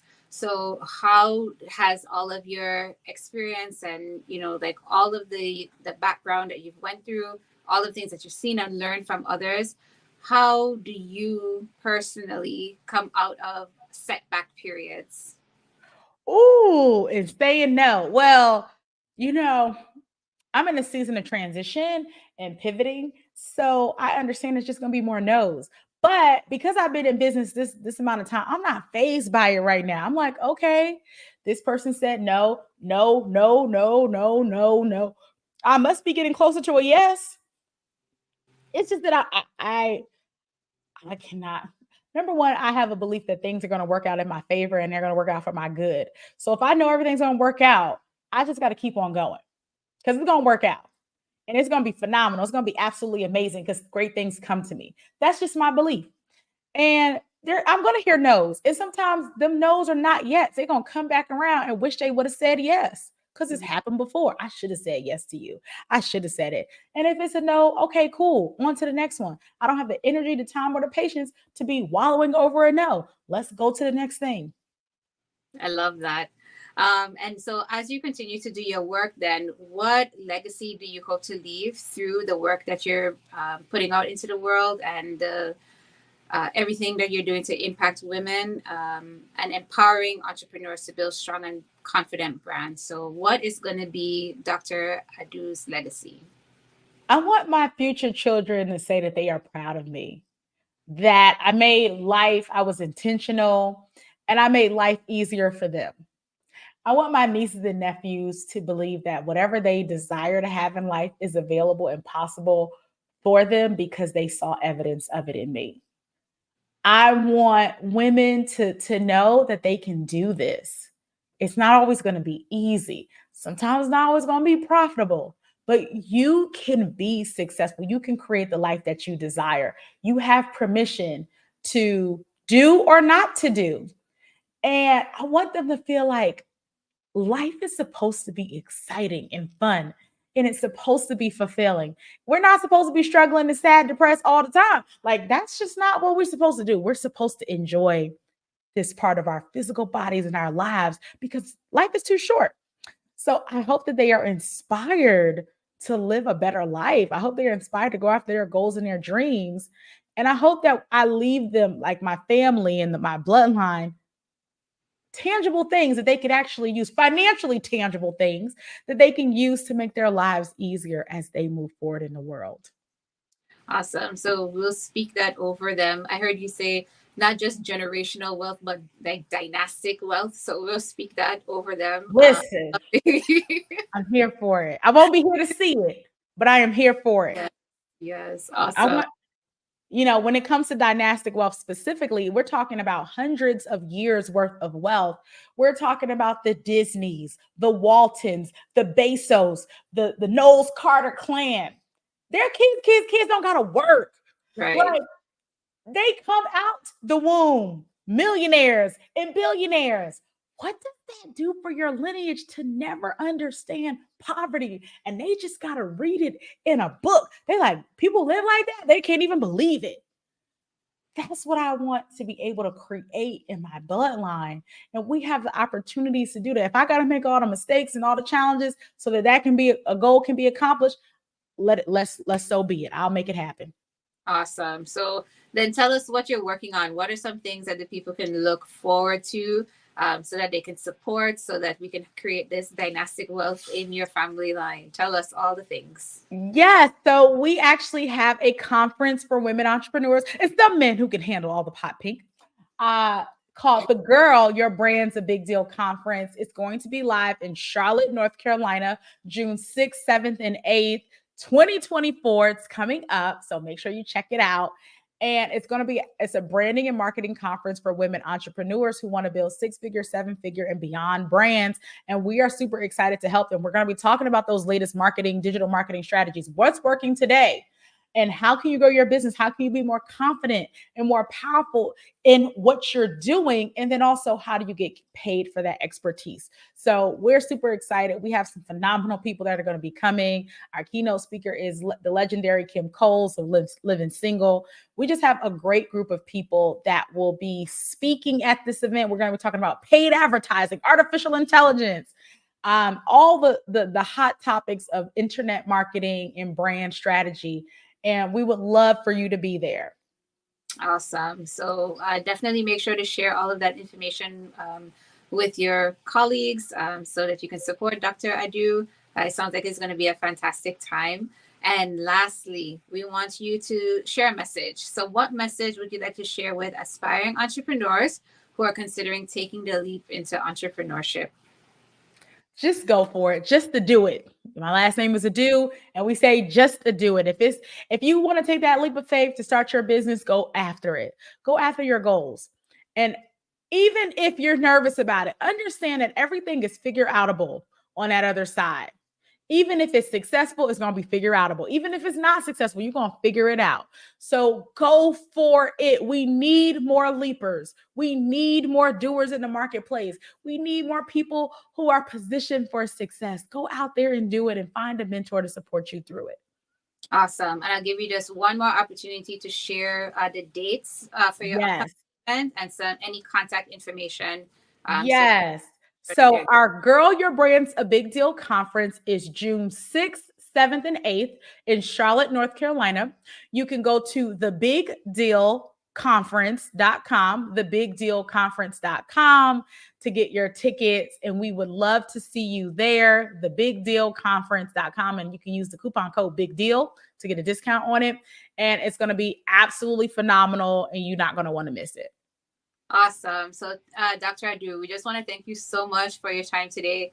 Thank you for taking the time to answer the questions and sharing all of your expertise on building your brand online. And we hope that the listeners took copious notes and that they apply the notes. Genius, I just want to say, as we wrap up today, once again, thank you again for your time. And genius is common, and I'll see you on the other side. Awesome. So the Black Business Expo's mission is to raise funds for high school seniors going to college or K-12 entrepreneurs. This expo is a fundraiser for students. So you can go to www.blackbusinessexpo.com. So once again, www.blackbusinessexpousa.com to donate to the scholarship fund, or use the Cash App that's on the screen below. The Cash App handle is the $BBXUSA. So again, $BBXUSA to donate via Cash App. Our goal is to give laptops up to $5,000 to 10 students. Students can register online at www.blackbusinessexpousa.com. Every dollar counts, so we want to remind you to donate to the scholarship fund. We definitely want to thank our Black Business Expo USA sponsors for April 2024. We have NC100, the Moody Capital Partners, Suede Soul, the Hello LLC, Lotus Ritchie Coaching and Training, Carolina, Virginia Minority Supplier Development Council, Step Management, Barbara H. Smith LLC, 5-Star BDM Media, Margie McLean Foundation Incorporated, Genius is Common, Earth Essentials, Malaine Shani Global, Executive Women's Success Institute, the Quality Coaching Company, Superwoman Business Services, Creative Force Studios, Lee Entertainment, Artistic App Design, and Black Business USA. And once again, Genius is common, and I'll see you on the other side. Hello, I am Dr. Eric Kelly III, the visionary strategist and founder of the Black Business Olympics. I invite you to showcase your Black-owned businesses on the Black Business Network global stage. The Black Business Olympics is a global Black Business Network platform that propels Black-owned businesses into the international spotlight. By showcasing your business on the Black Business Olympics platform, you can reach a worldwide audience of potential customers, partners, and investors. You can also establish yourself as a thought leader, an expert in your field, attract lucrative partnerships, and more speaking engagements. In addition, the Black Business Olympics platform provides a valuable opportunity to connect and collaborate with like-minded entrepreneurs and business professionals from around the world. This can lead to new business opportunities, ideas, and relationships. Finally, by sharing your story and expertise on the Black Business Olympics platform, you can inspire and empower others. This is a powerful way to make a positive impact on the world and leave a lasting legacy. If you are a Black-owned business owner, I encourage you to seize the opportunity to showcase your business on the Black Business Olympics platform. It is a once-in-a-lifetime opportunity to make an indelible mark on the world. Be one of the 1,000 visionary entrepreneurs who are changing students' lives, shaping industries, and leaving an unforgettable legacy for their families. Unleash your voice on our global stage and watch your business thrive. Black Business Olympics is one of the largest Black business showcases in the history of Black business in the world. Yes, the entire world. Just give me a call today at 919-308-9090.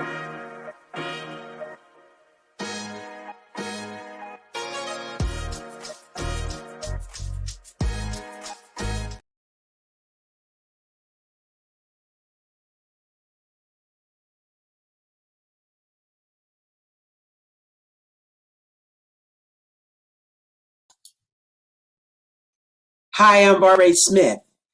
Genius is common. My genius is executive coaching and professional corporate training. As the master executive coach and corporate training ambassador for the Genius is Common movement, I help business owners craft their stories in such a way that you know exactly what they do, what they have, and what they bring to the table. Many times as business owners, we are asked, so what do you do for a living? And we could be crushing in our businesses, but we're not quite sure exactly what to say in a short amount of time. Well, I help you take those stories that are the reason why you're in business and why you're so passionate about your business and craft them in such a way that people are drawn to you, as opposed to being repelled by you. Because every conversation, every time you talk to someone about your business, you are excited about it.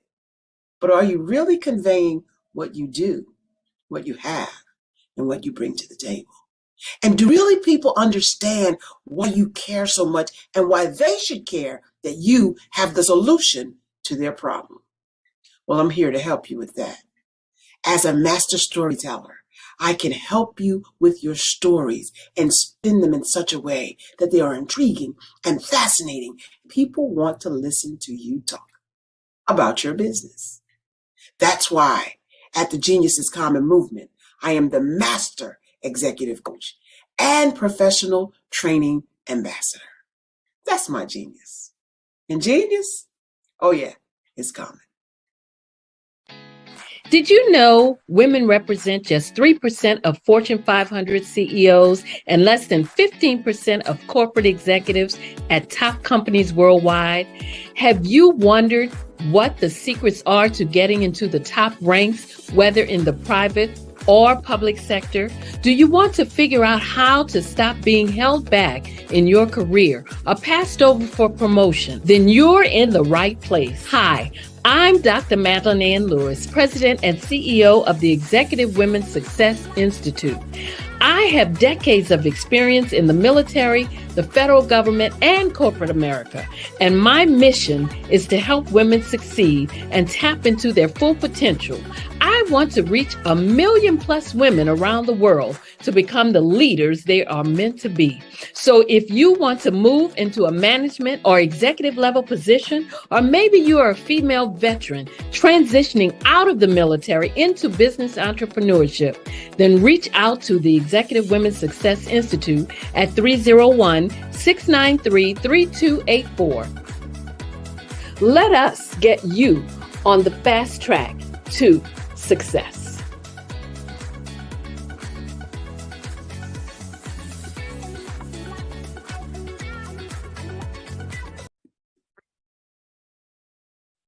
Hello, I'm Dr. Madeline Ann Lewis, President and CEO of the Executive Women's Success Institute. And my genius is helping women accelerate the path to success. You know, I was blessed to have strong women in my life who encouraged, motivated, and pushed me to do my best and to never even think about giving up on my dreams. So I say to women, we must show up to rise up. We have talents and potential, but who will see them if we don't speak up and get noticed? I know that women are a tremendous resource on this planet, and there is nothing more fulfilling than helping a woman tap into her full potential. I do this because I want to be a part of helping as many women as I can to show up, to rise up. I do this because genius is common.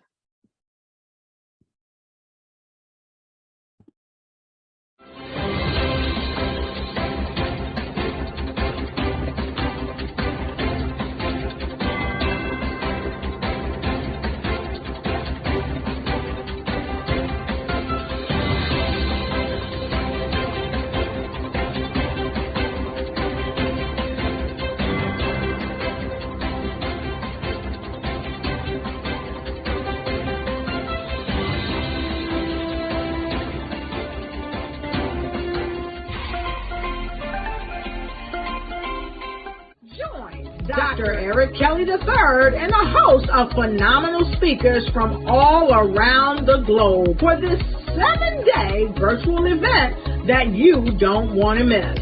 The mission of the Black Business Expo is to raise scholarship money from kids all the way from high school, all the way from college. The Black Business Olympics is one of the largest Black business showcases in the world. It is an opportunity for businesses and companies to showcase their businesses globally. We are going to be giving away laptops up to $5,000 away to students. Again, I'm Olivia Appleberry, the founder of 2 Cents Finance and one of the speakers for the expo. I am so excited to see you there. For more info, go to www.blackbusinessexpousa.com or call 919-308-9090 and hope to see you there.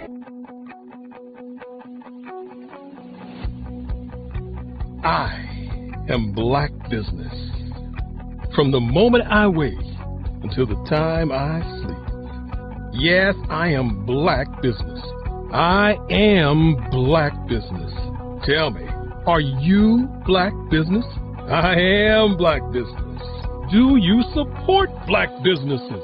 Listen, I support Black business because I am Black Business. Black Business Expo, one of the largest business showcases in the history of Black business in the world. The world!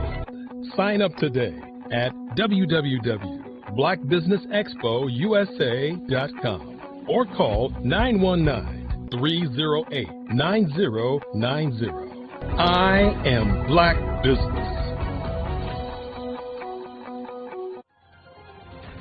I am Black Business. From the moment I wake until the time I sleep, I am Black Business. I am Black Business. Are you Black Business? I am Black Business. Do you support Black businesses? I support Black business because I am Black business. Black Business Expo, one of the largest business showcases in the history of Black America in North Carolina. Join Dr. Eric Kelly III and a host of phenomenal speakers from all around the globe for this 7-day virtual event that you don't want to miss. The mission of the Black Business Expo is to raise scholarship money from kids all the way from high school all the way from college. The Black Business Olympics is one of the largest Black business showcases in the world. It is an opportunity for businesses and companies to showcase their businesses globally. We are going to be giving away laptops up to $5,000 away to students. Again, I'm Olivia Appleberry, the founder of 2 Cents Finance and one of the speakers for the expo. I am so excited to see you there. For more info, go to www.blackbusinessexpousa.com or call 919-308-9090 and hope to see you there. I am Black Business. From the moment I wake until the time I sleep. Yes, I am Black Business. I am Black Business. Tell me, are you Black Business? Black Business Expo, one of the largest business showcases in the history of Black business in the world.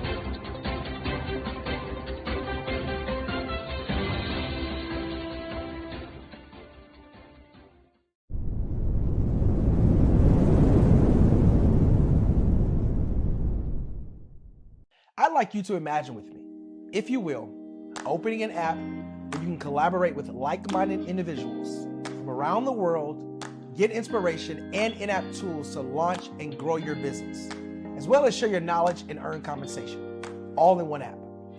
Well, the name of that app is Truso, short for Truly Social. Hi, I'm Matthew Newman, the founder and CEO of Truso, a new concept in social media. Truso is designed from the ground up to be a platform that's both social and empowering for all its users. How exactly do we do that? I'm glad you asked. First, Truso brings the world together via video. Psychologists assert that video provides a significantly more effective connection than audio only. When you enter a community on Truso, you're face to face.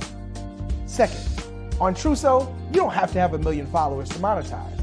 Our business model allows all hosts and moderators to monetize, no matter the size of your following, by 1, producing fee-based content, and 2, inviting others to join the platform as subscribers. Even more, Truso has an in-app resource library with over 100 free resources, forms, and documents to help you build your brand and grow your business. Third, Truso is inclusive. The deaf and hard of hearing communities make up 360 million people worldwide.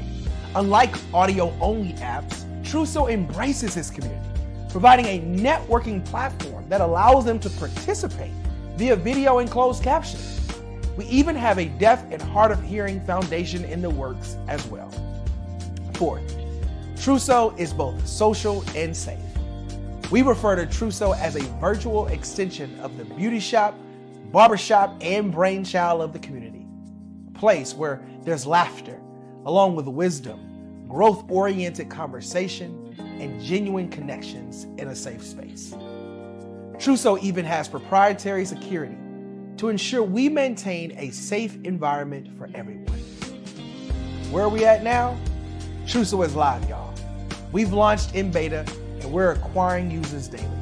We have an incredible development and marketing team, plus amazing celebrity influencers at the table, helping us spread the word around the globe, beginning within the African diaspora and beyond by creating a safe space for growth, connection, and collaboration. We're truly excited about TrueSelf. We've created something special for which there is a global market. And we invite you to embark on this journey with us as a shareholder. The future for TrueSelf is truly bright. Join us and let's go there together. Art to me is a creative expression of something from nothing. You know, it explodes onto the canvas, or it explodes on in my work. One of the things that I try to do more than anything is I try to just give the lines and the movements and emotions and expressions to what I do. Art really means to me a chance to express how I feel deep down inside. Most of my art begins as a thought that I might have, you know, whether it's sports, whether it's history, whether it's a woman or a man. It pretty much starts as an idea of thought before I get into the actual image of what I'm going to draw. I do a lot of historical pieces. I was a history minor in college, and I love to do history pieces. And a lot of times I'm thinking about history, and then I try to make that history impact you as you look at it. That's one of the reasons I do pictures so large. People ask me, why do I do the pictures so big? And I tell them, I want the piece to impact them as they're looking at it, to kind of dominate them, dominate their space. And most of my pieces I try to do off page. I don't try to do anything that's going to be in those four corners or in a square. And I want your imagination to be a part of the piece that you're looking at.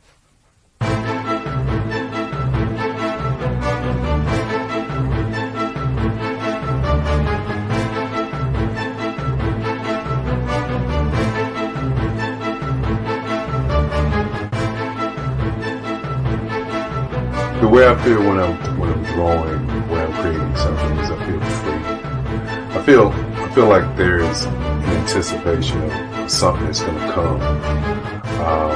I try not to draw first. I try to draw second. And what I mean by that is I try to allow myself to kind of get into the piece and just relax. Sometimes I miss time. I'll draw 2-3 hours, sometimes 4 hours. And while I'm drawing, it's just a free. I just feel free. I mean, I feel like time stands still.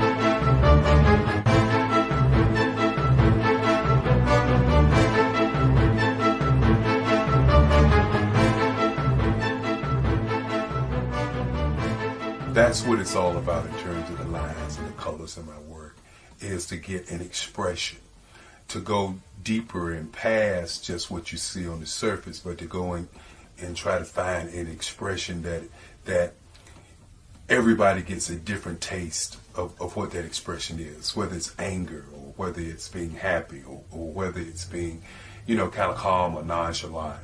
That expression that people take away from the piece is the most important part of what I do as an artist. Bold is the size of my pieces, where I try to do the piece larger than life, to kind of push forward toward you. That's what the boldness is all about. It's not so much about the lines, it's about the size.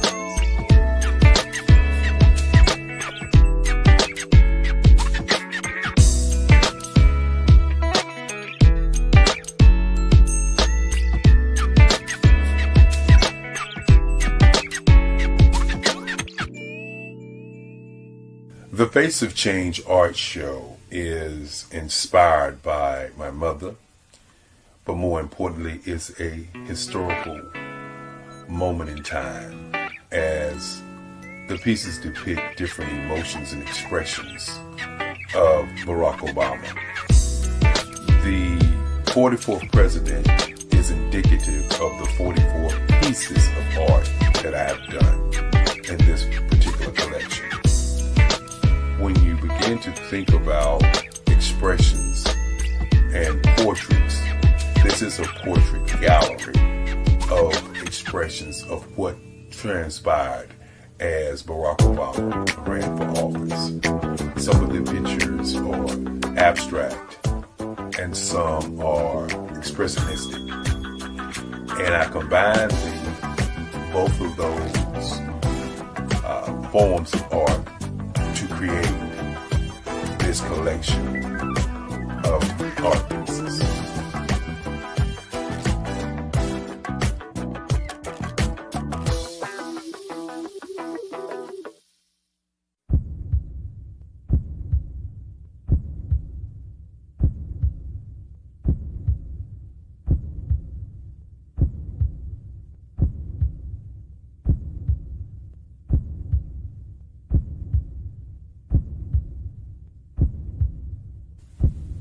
Overcomer,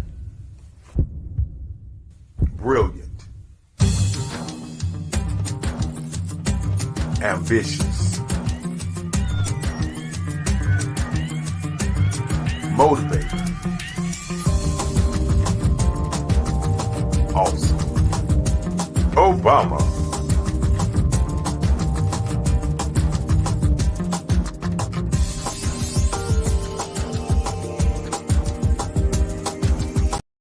The Black Business Network and Black Business Olympics are essential platforms for Black business owners globally.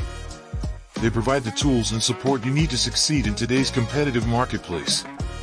Join us today as we collaborate together with businesses from around the world to support our children, students, and young future entrepreneurs, Black businesses, and corporations. We raise funds for students going to college and young entrepreneurs who are aspiring to be business owners, and we invite you to be a contributor today. Visit the website www.blackbusinessexpousa.com to connect with and learn more about how the Black Business Network and Black Business Olympics can help you not only share your amazing business story to businesses, but also serve future generations. Hello, my name is David Jones, CEO and co-founder of the Hello LLC, where we help businesses build a culture, brand an experience, and leverage technology to pivot into Web3. Join the Black Business Network streaming live into Roku, Metaverse, STEM City, Black Multiverse Enterprises, Hulu, YouTube, iHeartRadio, Apple, Facebook, LinkedIn, Spotify, Twitch, and Google Podcasts. Tune in, turn on, and let's thrive.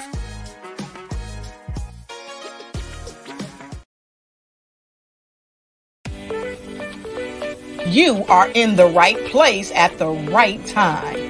The Black Business Network opens again for its Black Business Olympics, a 24/7 broadcast on business, strategies, global branding, social media marketing, finance, advertisement, and much, much more. Featuring the top, most powerful entrepreneurs and speakers and thought leaders from all around the world as they gather together for this phenomenal event. Join the Black Business Network streaming live into the Metaverse, STEM City USA, Black Multiverse, Pod TV, Roku, Hulu, iHeartRadio, Apple TV, YouTube, TikTok, Instagram, Google Podcasts, Facebook, LinkedIn, IBM TV, Spotify, and Twitch. Tune in today and be a part of this amazing movement. The Black Business Olympics welcomes you.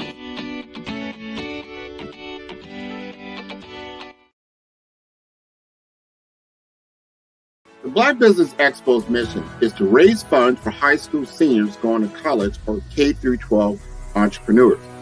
This expo is a fundraiser for students.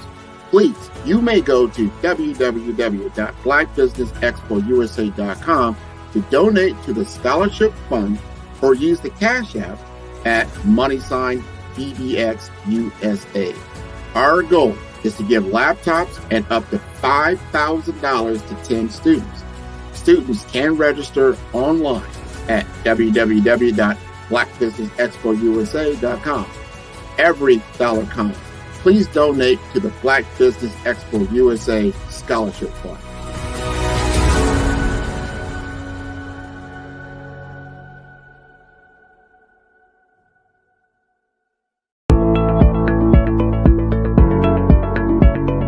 Prepare for what's coming and dominate in economic winter. Stand strong and thrive by showcasing your great products and services globally through the Black Business Network and Black Business Olympics. The Black Business Network has showcased over 2,000 companies with over $7 billion in sales each year. Over 10 million attendees have viewed the rebroadcast each month. Through the Black Business Olympics, unique styles of business training and mentoring are turning students into business owners and entrepreneurial warriors who will dominate in any economy. Gain the ultimate advantage of the Black Business Olympics, 7 days of unbelievable topics and speakers speaking around the globe. Donate your time and experience to provide expertise and scholarships to students worldwide and change the world. Now, more than ever, new insights, tools, strategies, and capabilities are needed. This is your chance for a major presentation to the world. Fill out the form and join the more than 2,000 speakers who have presented to over 200 countries. Join the Black Business Network streaming live into the metaverse, STEM City, Black Multiverse Enterprises, Hulu, Amazon, YouTube, iHeartRadio, Apple, Facebook, LinkedIn, Pod TV, IBM TV, Spotify, and Google Podcasts. Sign up today. Spaces are limited, and we will see you there.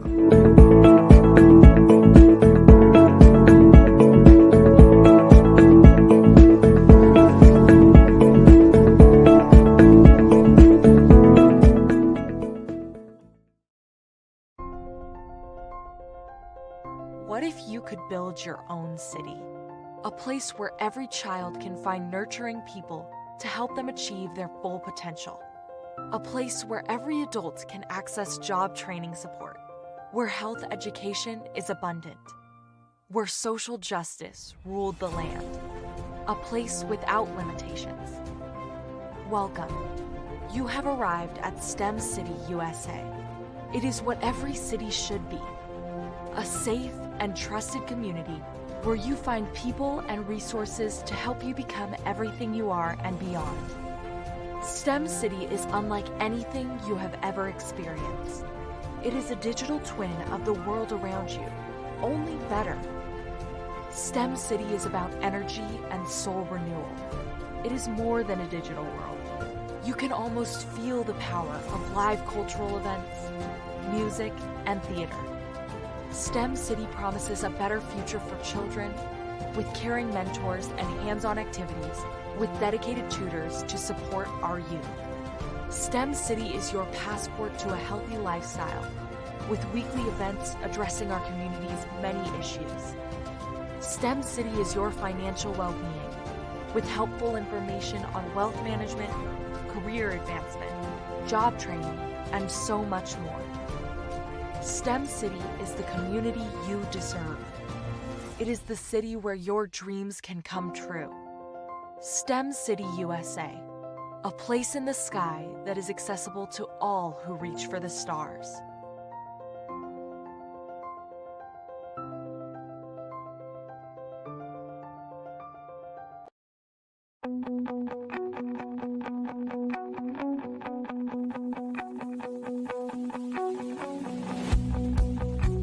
I am Black business.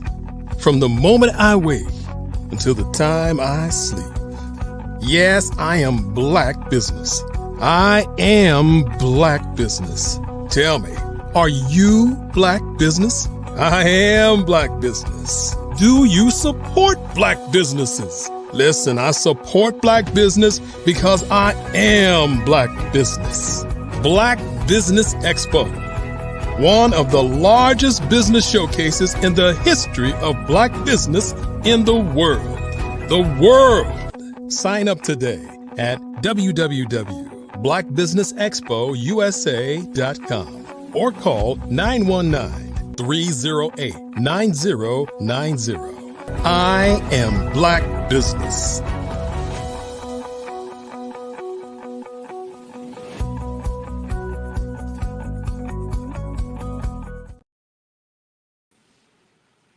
Okay.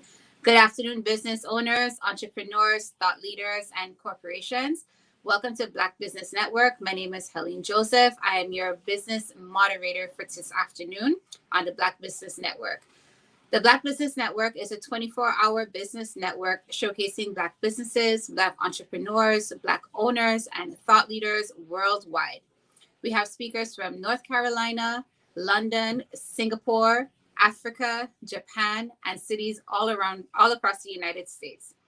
Black Business Network is a global community sharing its business knowledge to empower, inspire, and educate businesses about business.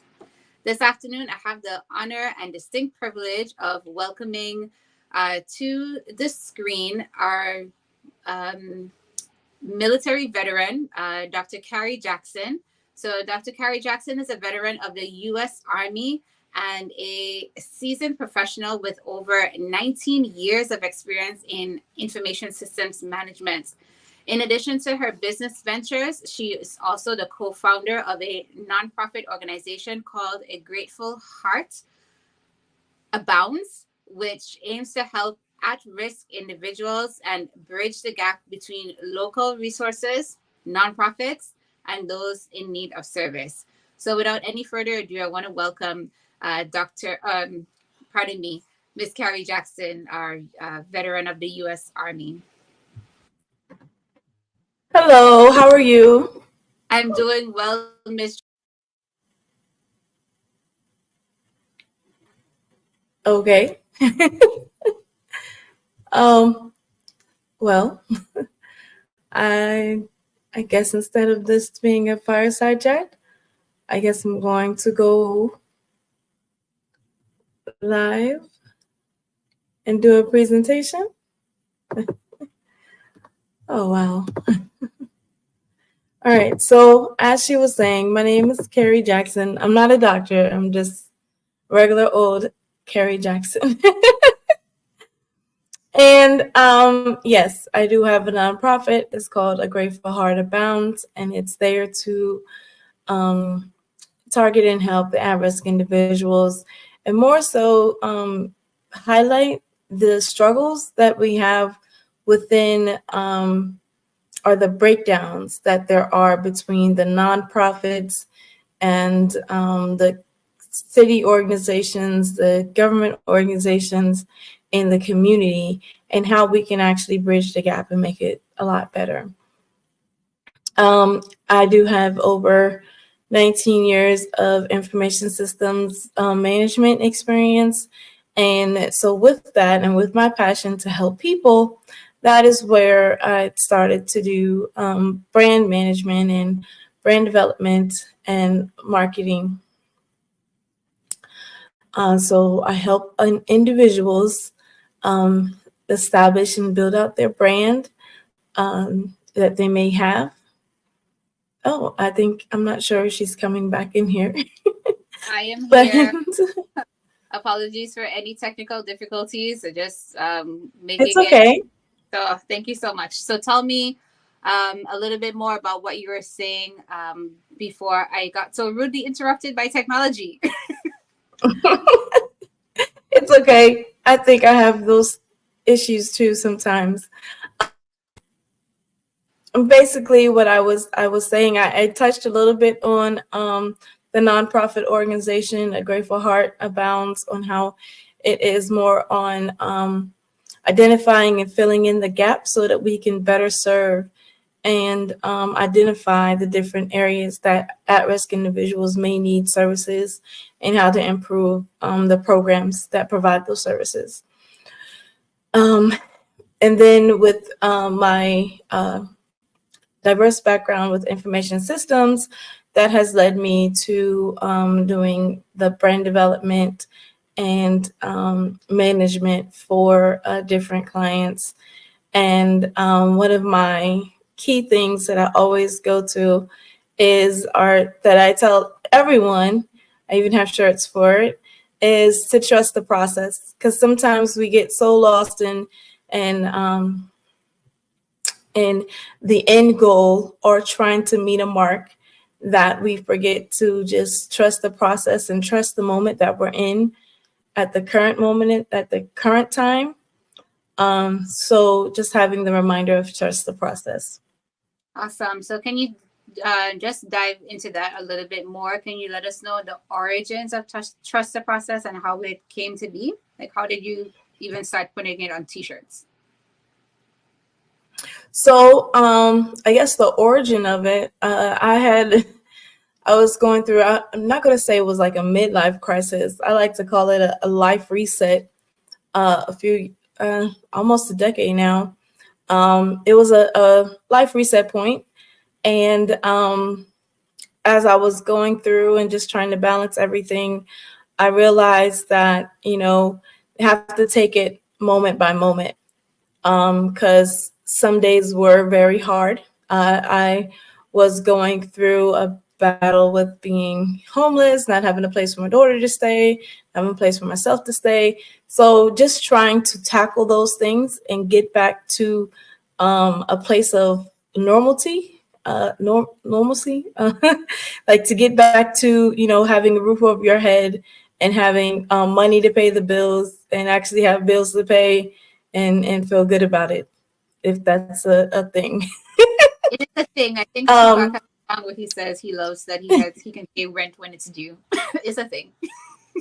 Yes, yes, that's exactly it. To be able to pay rent when it's due and have a light bill to pay, like those are good things. Sometimes we don't look at them like that, but those are good things. But when the struggle was hard, it was one of those things where I think I was talking with someone and they were like, okay, if you can't focus on, or I was talking with someone and I was reminded of in the military and then also in the contractor world, government contractor world, there would be something called the 59-minute rule.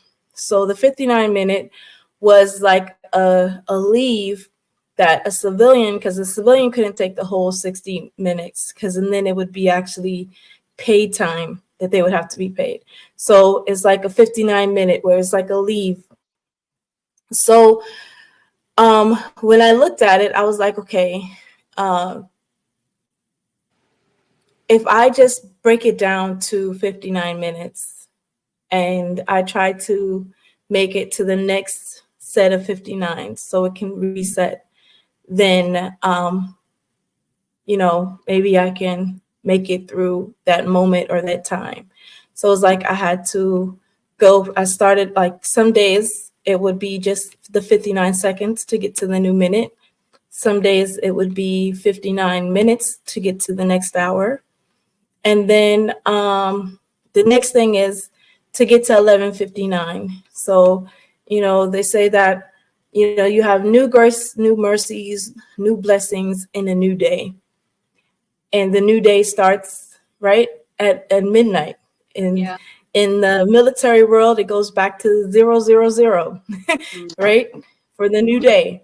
So at 23:59 or 11:59, however you want to look at that time, it's like if you could just make it to that 59th minute, then you have a new day. It's a reset. You can start all over and just take it and learn how to just go by the small progressions. Because sometimes we get caught up with trying to make those leaps, or, oh, we got this big task list to finish.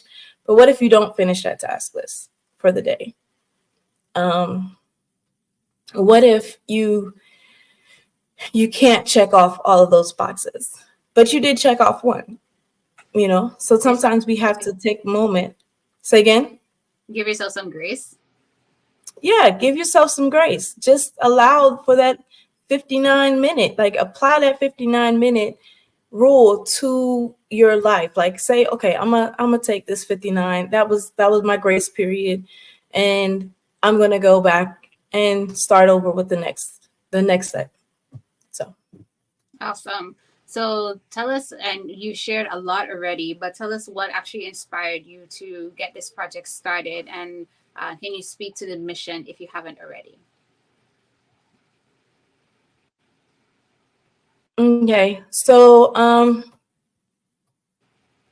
as far as with the nonprofit, what inspired me to start helping those individuals was, I was already actively in the community, and I would get individuals that would come to me. They're like, hey, go check out this resource center. It's not doing what it's supposed to be doing and whatever. So one day I did actually go and check it out.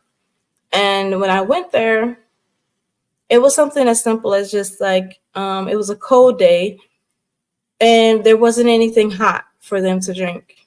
So I went, I asked them if I could get some coffee or, some stuff for, the individuals that had been out in the cold hours, in the cold night, to have something hot to drink. And so, just that little bit would make a difference in, their lives, give them the smile that they needed, or that one little bit of substance to get them through the next day.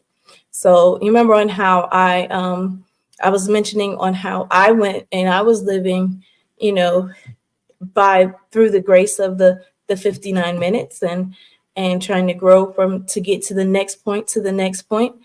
And now I had a chance to give back. And so that's where it's a grateful heart abounds, because out of, the abundance of my heart, then I can then give back, and then they'll give back, because a grateful heart abounds. Awesome. The cycle that just keeps on giving. I like that. So tell us a little bit about who Miss Carrie J is and what your role is in the Trust the Process initiative. Okay, so Miss Carrie J is pretty much like who I am. In part of learning about brand development and brand management, I learned that you are your brand. I have an issue a lot of times with being in the limelight. I like to be in the backstage and doing things. However, when it came to placing a name on something, I was like, well, if this is my brand, then, Miss Carrie JX, that would represent. And then my last name is Jackson, but the X kind of allows room for play. So it allows me to be the different versions of me, whether it is the nonprofit organizer or the brand developer or the event manager or the moderator or the speaker or the author. Like that X allows for all those different aspects to come out. And one of the things that is going to be coming out here soon is that I'm going to work on doing a podcast. And that podcast is going to be just about trusting the process. So plan to have different individuals that will come on there and talk about their adversities and then how they overcame it, or even on how they could be overcoming it on a day-to-day basis. One of the things that I have learned is that sometimes it's best to just have that real talk. The real talk helps you go through the trauma points that we tend to hide and run from. It's a little bit easier for you to apply grace and mercy for yourself or for someone else when you actually give the liberty of having that actual conversation between you and another individual. Okay, so it sounds as if you immerse yourself in the process of it all. So how does trust the process aim to empower individuals in the community? Like, what is the actual work that's being done in the community to empower the people? All right. So as of right now, I had to place a pause on my current activity, but the activity is still to provide that encouraging word, the small drink of coffee, tea, oatmeal, grits, whatever is needed to help them have the encouraging word. And then to be there if they need someone to call on and talk to.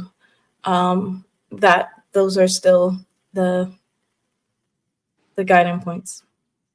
Awesome. And then are you able to share some success stories, of any individuals who have benefited from trust the process?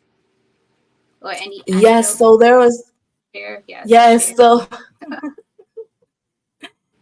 yes, so one me second.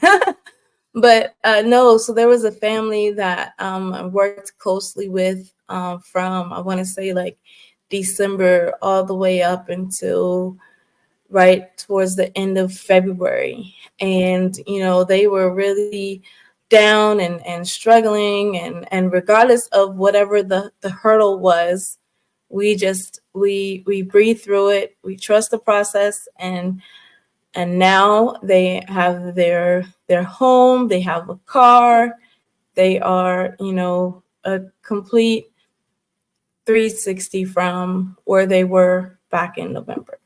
Oh, wow. Congratulations. That's huge.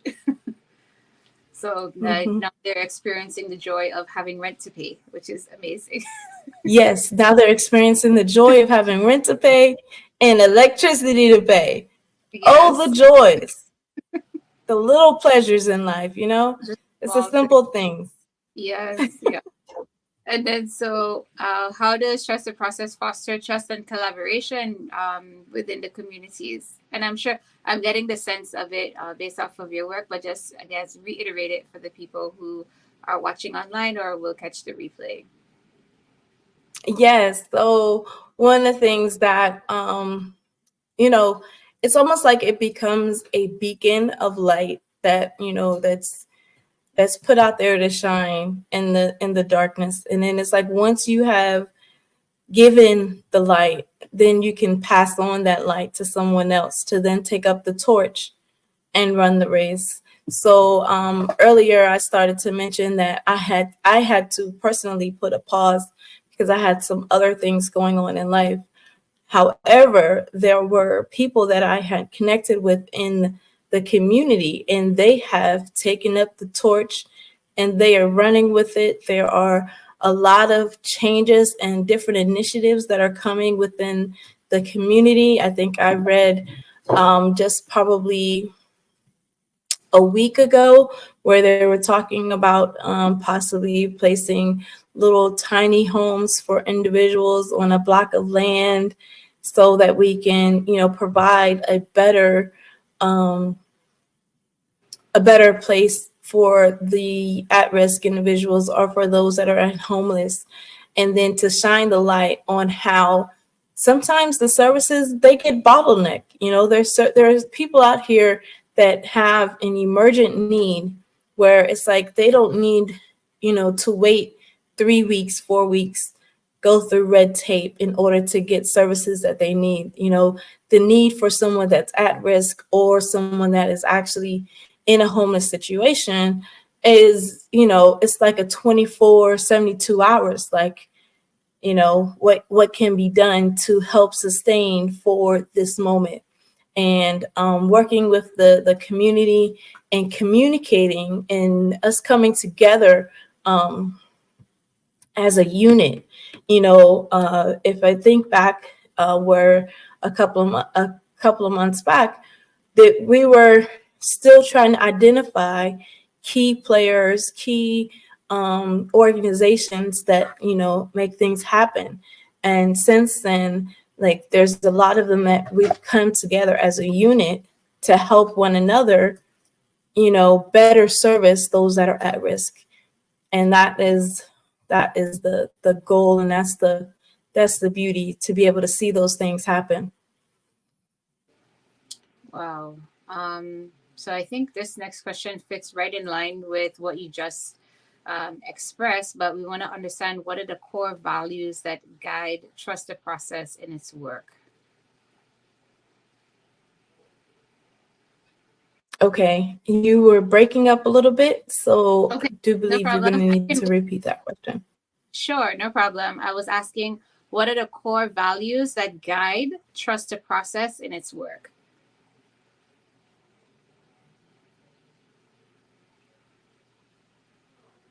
Did you say guide? Yep, some of the values that guide the work that you're doing.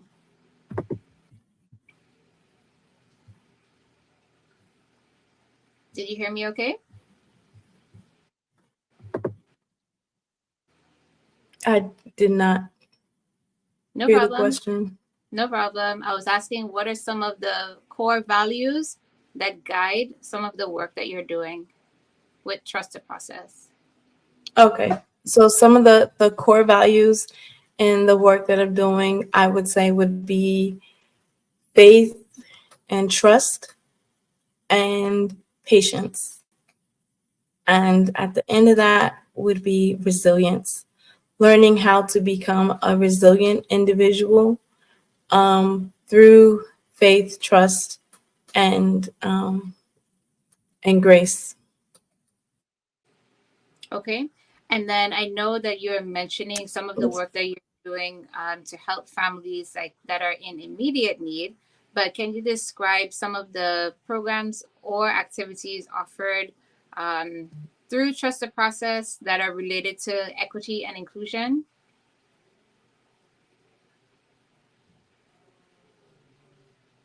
I hope you heard me okay. I could definitely repeat the question. It's very choppy.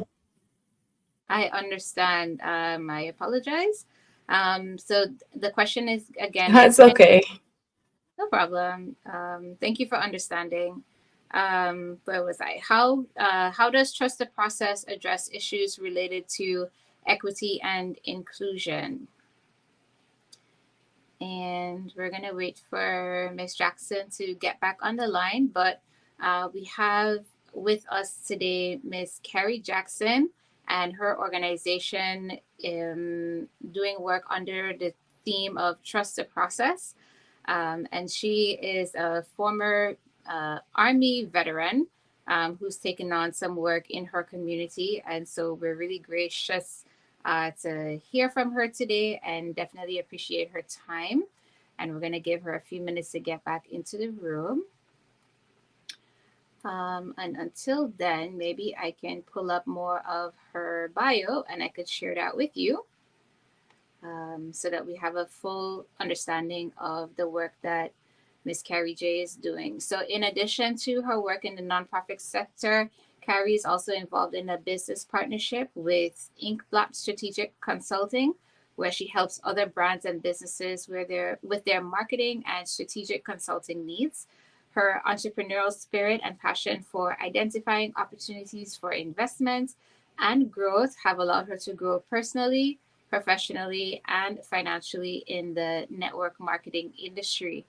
So even though she has a huge heart to help the community, she's definitely positioning herself to make sure that the funding is there to be able to do that work. Carrie is also a contributing author in The Extraordinary Makeover, Hidden Expressions of the Everyday Woman, where she encourages women to realize their potential, to dream again, and to move through life boldly and unafraid. She is a dedicated mother and is known for her ability to get things done, which we love. And we need people like that in the community who can get things done. And she does this both in her personal and professional life. So Carrie looks forward to each moment that makes life great and is committed to making a positive impact in our community.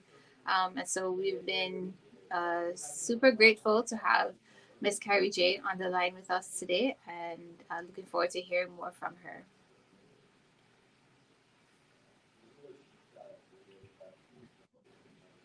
Hey, and here she is. That's awesome.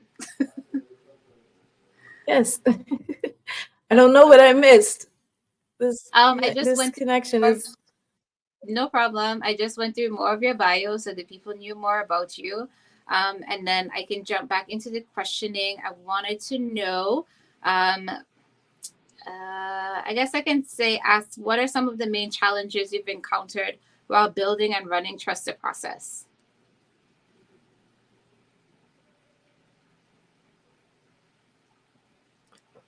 so some of the, I guess, the main challenges outside of, just day-to-day processes would just be, initially it was a support thing. It was looking for individuals that were like-minded, that had the same goals of being community-minded first, and not, with the goal of what's in it for me. So, partnering with individuals that had the same heart, mind, to put community first is, one of the, I guess it's one of the struggles, because, sometimes you only see someone's representative before you actually meet them. And, but like my mom always says, it all comes out in the wash, and what doesn't come out in the wash comes out in the rinse. So. Understood. But at the end of the day, you're still able to make contact with the people that you need to in order to get things done. Yes. We have been able to, break through the barriers, and sometimes it does require the persistence or the additional just continuing to just trust that the process will work. Most definitely, 100% agree.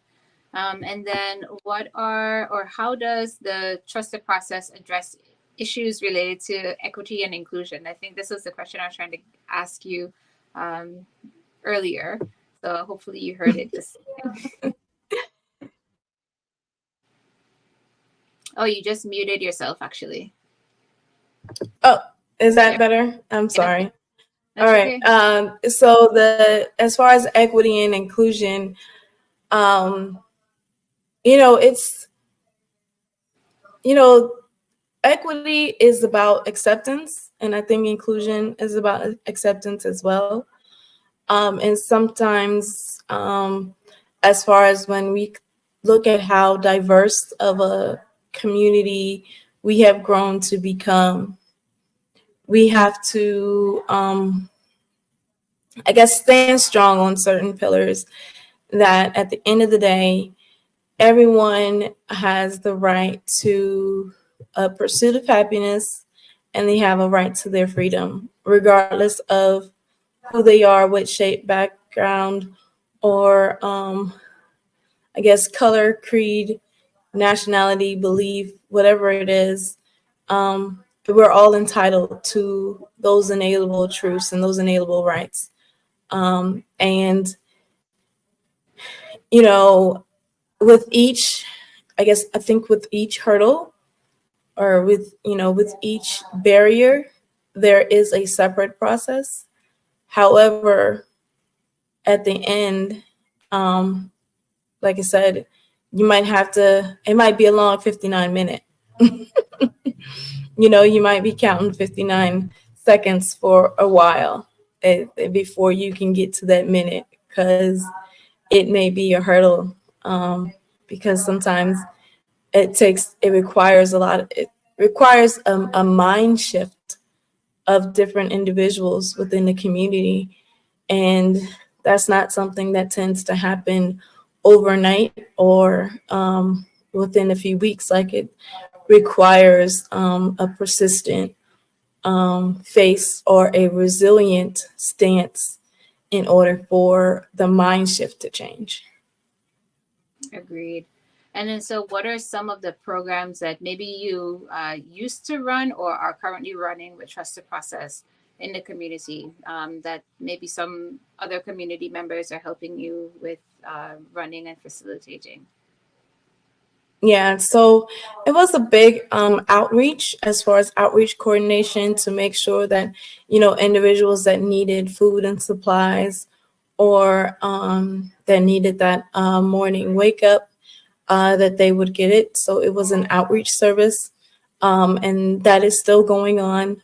There are still individuals that have taken up that torch and are working together to ensure that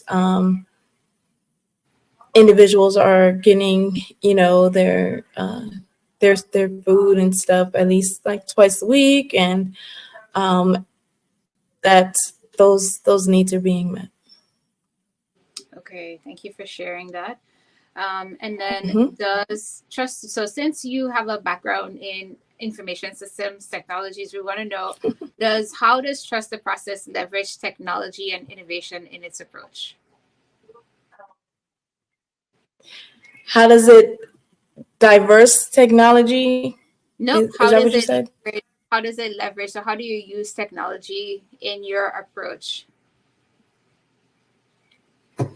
Okay, so that is where the podcast would come in at, because the podcast would be how it would use technology in its approach. There is the podcast, which will be debuting in May for Mental Health Awareness Month. And that will cover, the ongoing conversation, make it safe to have the conversation about mental mindsets, and actually having that mind shift.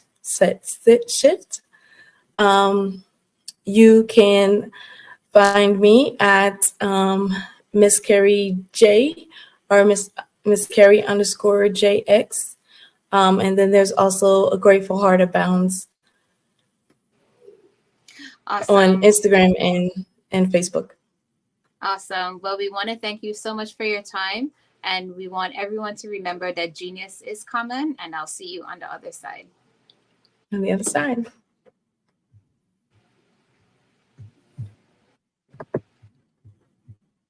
I'd like you to imagine with me, if you will, opening an app where you can collaborate with like-minded individuals from around the world, get inspiration and in-app tools to launch and grow your business, as well as share your knowledge and earn compensation.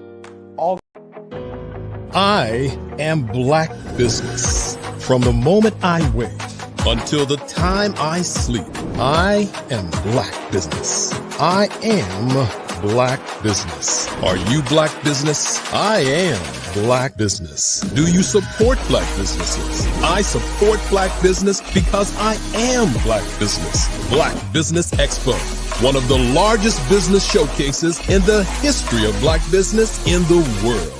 Sign up today at www.blackbusinessexpousa.com or call 919-308-9090. I am Black Business.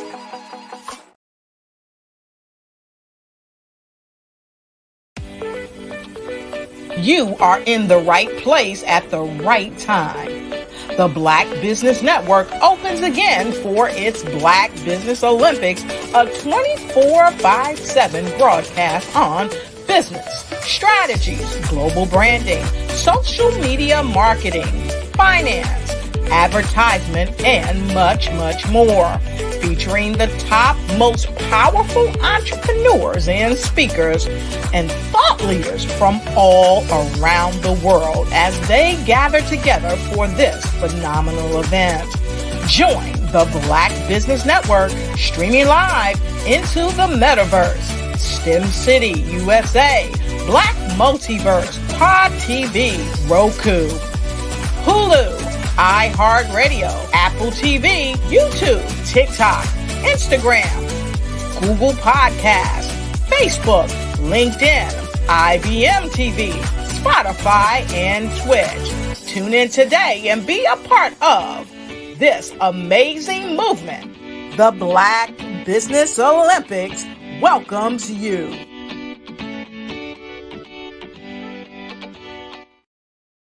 The Black Business Expo's mission is to raise funds for high school seniors going to college or K through 12 entrepreneurs. This expo is a fundraiser for students. Please, you may go to www.blackbusinessexpousa.com to donate to the scholarship fund or use the Cash App at $BBXUSA. Our goal is to give laptops and up to $5,000 to 10 students. Students can register online at www.blackbusinessexpousa.com. Every dollar counts. Please donate to the Black Business Expo USA Scholarship Fund.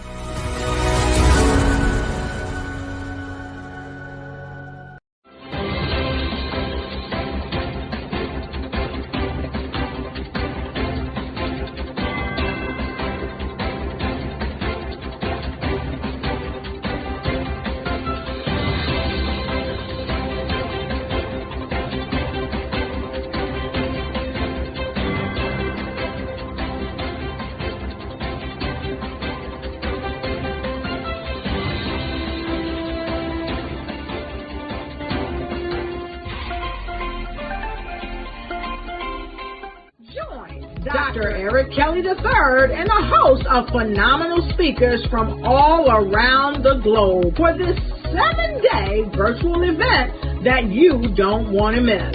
The mission of the Black Business Expo is to raise scholarship money from kids all the way from high school all the way from college. The Black Business Olympics is one of the largest Black business showcases in the world. It is an opportunity for businesses and companies to showcase their businesses globally. We are going to be giving away laptops up to $5,000 away to students.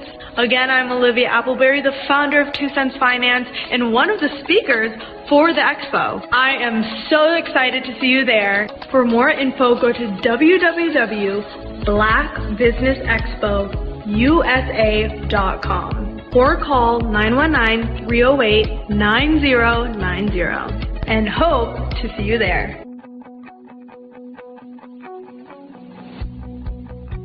I am Black Business. From the moment I wake until the time I sleep. Yes, I am Black Business. I am Black Business. Tell me, are you Black Business? I am Black Business. Do you support Black businesses? Listen, I support Black business because I am Black Business.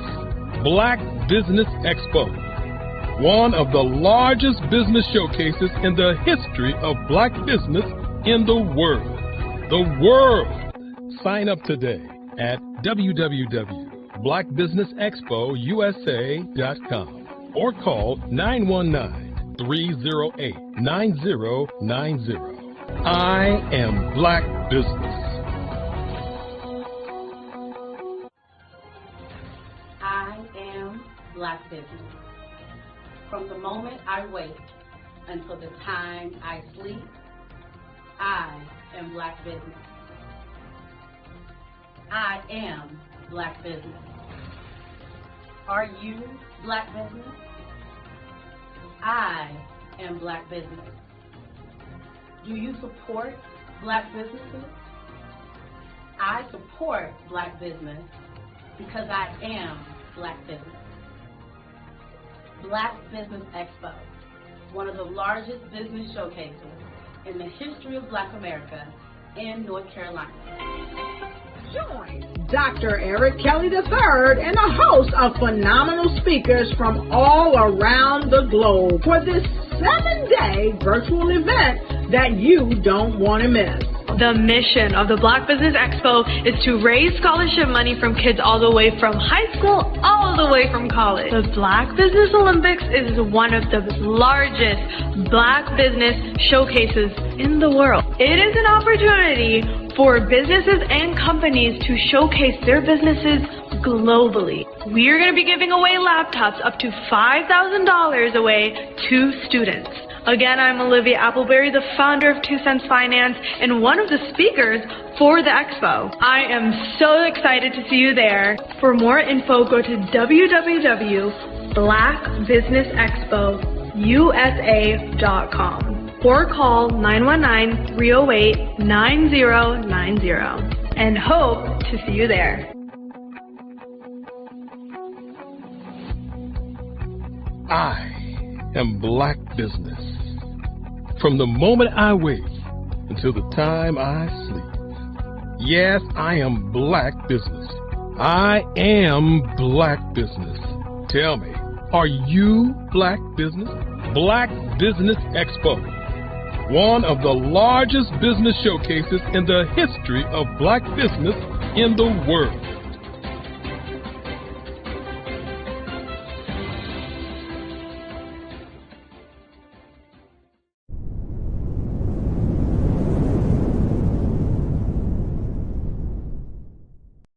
I am from Washington, D.C., but I was raised in Durham, North Carolina.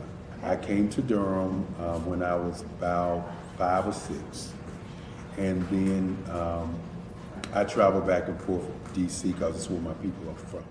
One of the unique things about my family is my mother, she's also an artist. She does quilting, and she does a lot of artistic things, and then my son, he draws with both hands, his right hand and his left hand like I do.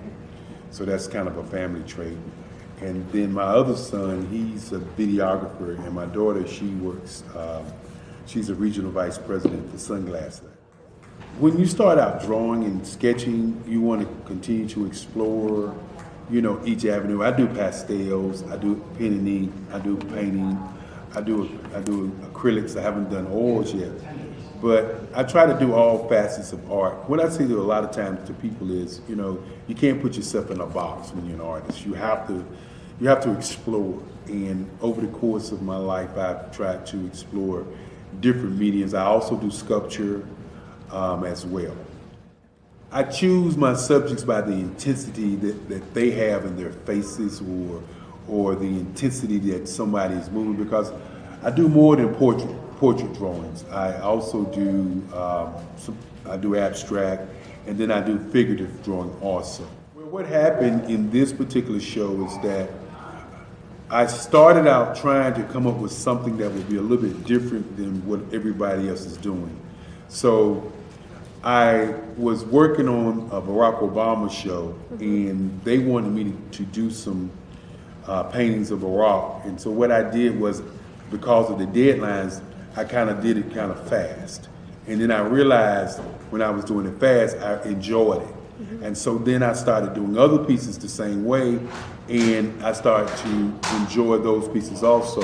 And so I came up with this particular style. And it's a style of lines and colors. And what's interesting is that when I was in college, I did a show called Lines, Colors, and I talked about the boldness of the blacks, the hotness of the whites, and this is how this has come about, later on in my life. And the colors comes from a lot of the entertainers that I work with, where they wear different colors. They don't wear, your plain reds or your whites. They wear different colors, and so that's also another piece of what's giving me the colors. The subtitle of this show is Faces That Speak Life. That's real critical. Faces that speak life. Each one of these pieces is a life source and a life energy that's being put on display for people that are looking at them.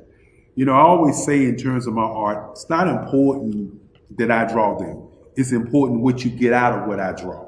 I don't try to just draw it because you like it. People wanted me to do prints. I didn't do prints.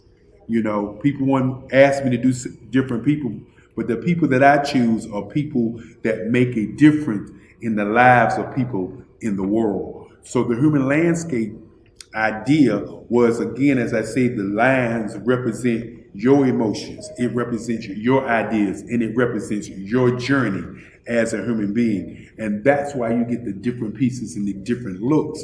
And as you notice, I try not to do one look that looks alike another look.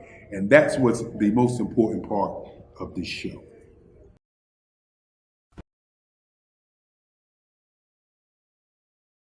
Artist to me is a creative expression of something from nothing. It explodes onto the canvas, or it explodes on in my work. One of the things that I try to do more than anything is I try to just give the lines and the movements and emotions and expressions into to what I do.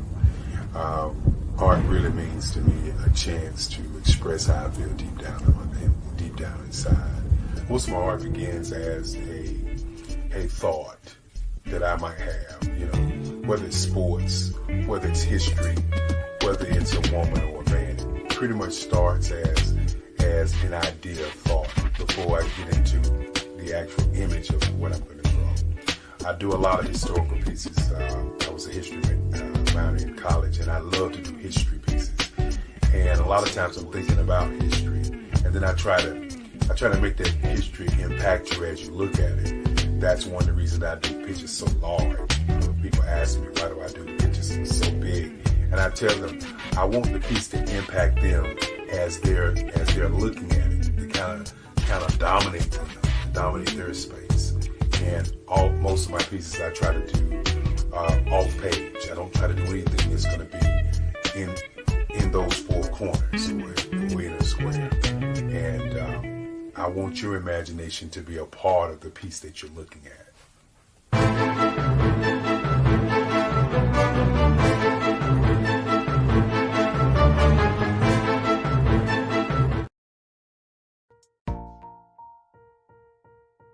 Have you ever seen a parent stressed out and needed a stress reliever with their child?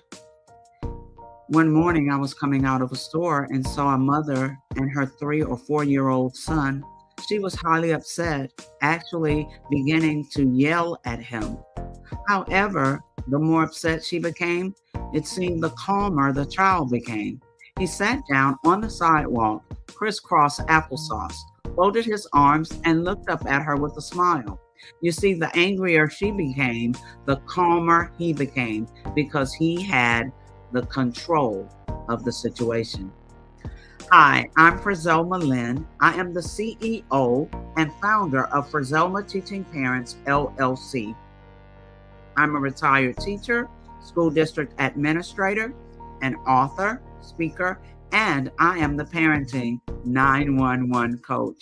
My mission is to rescue families by equipping parents with proven, effective, and practical strategies to enhance their parenting skills. Many times we as a society expect parents to teach, train, and raise their children without providing the necessary tools they need to accomplish this.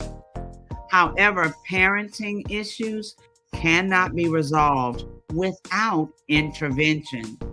Therefore, Frizelma Teaching Parents has provided coaching programs, digital courses, and live webinar trainings to provide step-by-step research-based parenting strategies, even for parents whose children are disrespectful, defiant, for those who have been diagnosed with ADD and ADHD, and even for parents of adult children.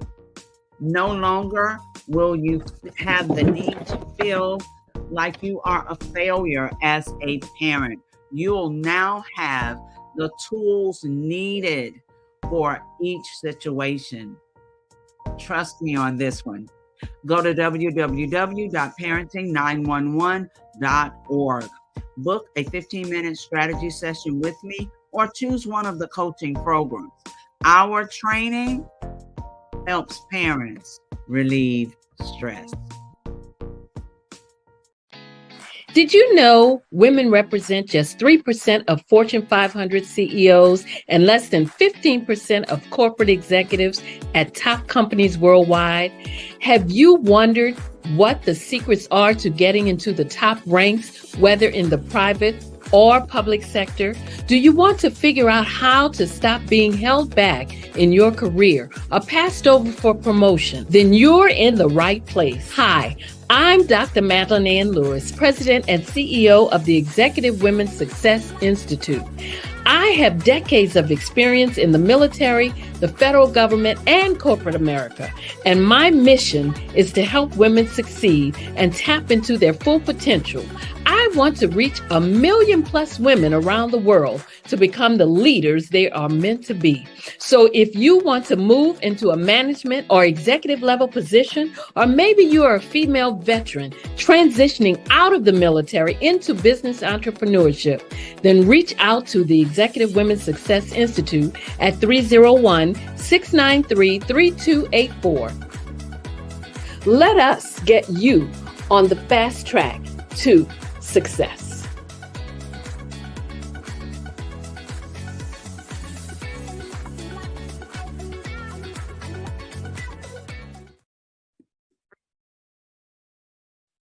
Hello, I'm Dr. Madeline Ann Lewis, President and CEO of the Executive Women's Success Institute. And my genius is helping women accelerate the path to success. You know, I was blessed to have strong women in my life who encouraged, motivated, and pushed me to do my best and to never even think about giving up on my dreams. So I say to women, we must show up to rise up. We have talents and potential, but who will see them if we don't speak up and get noticed? I know that women are a tremendous resource on this planet, and there is nothing more fulfilling than helping a woman tap into her full potential. I do this because I want to be a part of helping as many women as I can to show up, to rise up. I do this because genius is common. Hey everyone, it's Grant McGaw, CEO of 5-Star BDM and host of the award-winning Follow the Brand podcast and TV series, where I help you to build a 5-star brand that people will follow. My genius is personal brand development through intelligent communication and helping you achieve your business and career goals. I am a requested speaker on digital technology and brand development issues. I want to work with you to increase the value of your current opportunities while attracting new ones. Every one of you is unique, and we all share challenges that can be addressed through smart branding. As a super connector, I work with you as an executive coach to guide you along the complicated business and career development road, providing the enhancement tools and information you need to succeed. Together, I will help you succeed in today's challenging business climate. I will evaluate and measure your progress. Best of all, I am right alongside you every step of the way. Build the brand called you. Genius is common. 5-Star BDM, Brand Development Masters, is a professional consulting and advisory group keenly focused on business development services for the small to mid-sized business and entrepreneurs. Although every business is unique, they often share business development challenges that can be addressed through smart branding. Services include process improvement and operations, digital strategy and transformation, business intelligence, digital marketing, and personal branding. Our business and personal branding company has helped a number of professionals and organizations to optimize and grow. This results in more business, more opportunities, better reach, positive outcomes. Visit www.5starbdm.com today to learn more.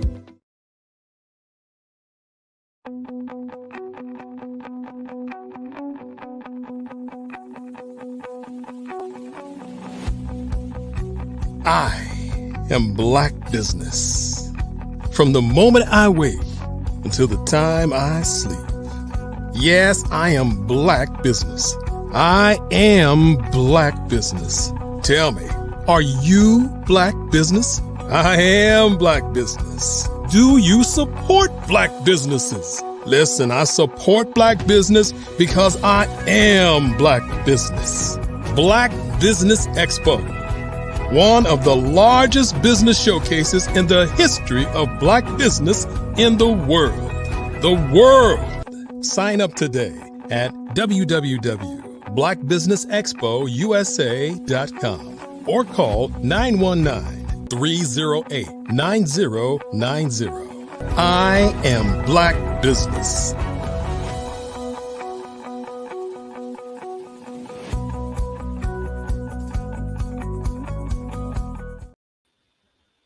Good day, good day, good day, business owners, entrepreneurs, thought leaders, corporations. Welcome to the Black Business Network. My name is Grant McGaugh, CEO of 5-Star BDM and host of the award-winning Follow the Brand podcast and TV series. And I am your business moderator, the last business moderator for this evening on April 4th, the Black Business Network.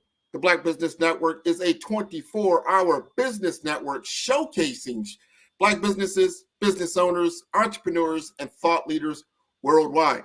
And we have had speakers from North Carolina, London, Singapore, Africa, Japan, and cities all over the United States.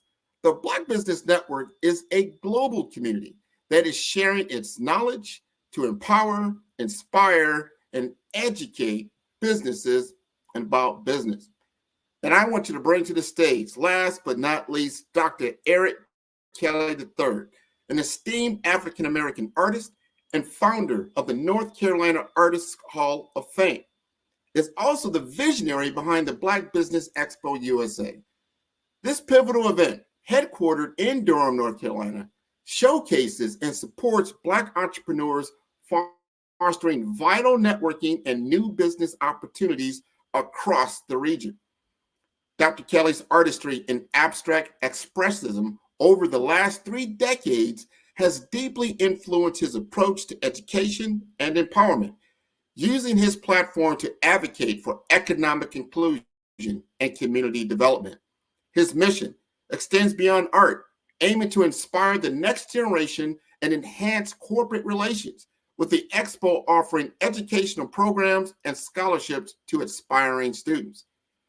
As a leader, educator, and advocate, Dr. Kelly's work embodies his belief that what you are looking for is looking for you, making significant strides in the cultural and economic enrichment of his community.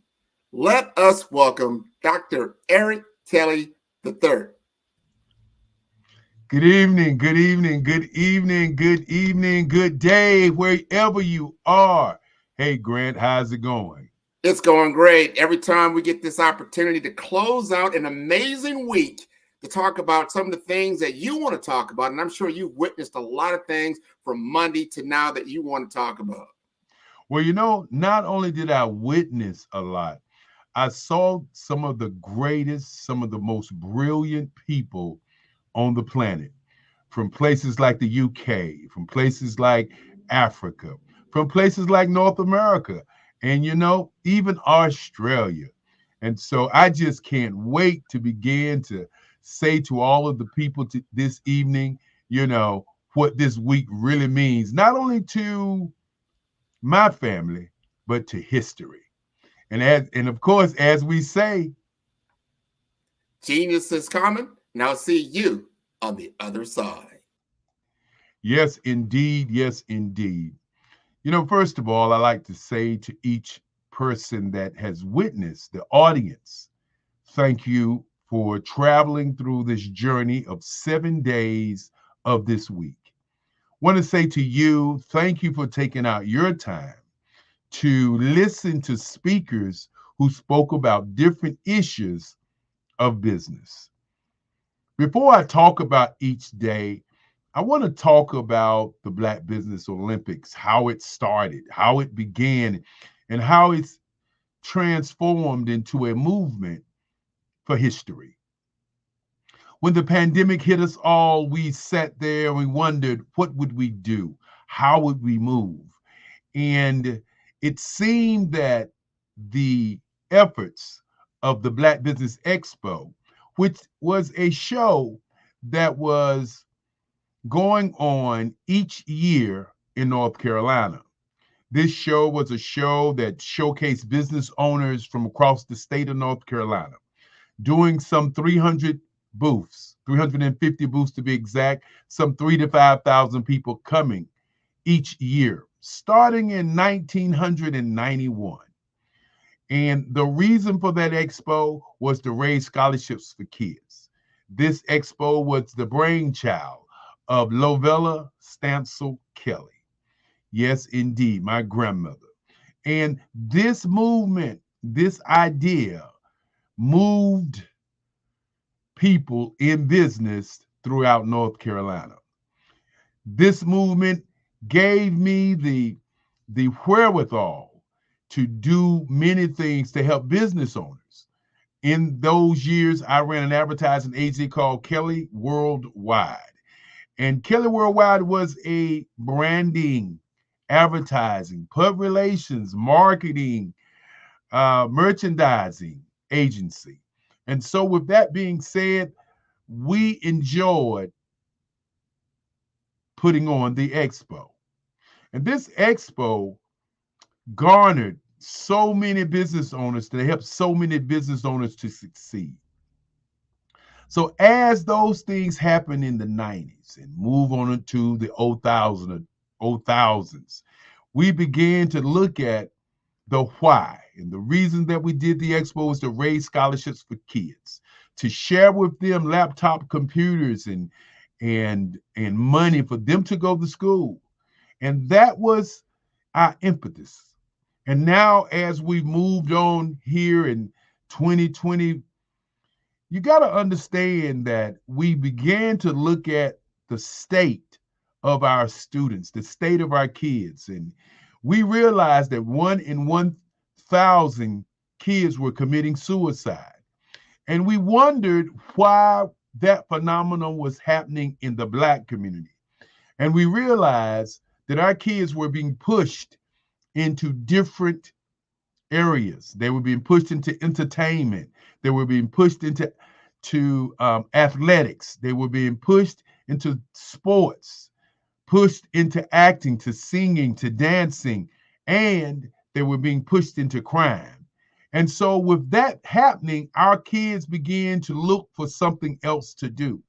And when you see the hopelessness in their faces, the ideas that they can't do anything, then the result was suicide. Now, when you start talking about 1 in 100,000 kids committing suicide, you're thinking, well, that's not a lot of people. Well, the average age in America is 27. The average age in Africa is 14. The average age in Brazil is 26. The average age in UK is 25. The average age in South America is 27. So when you throw those numbers out and you think about the average age of kids committing suicide is 18 to 25.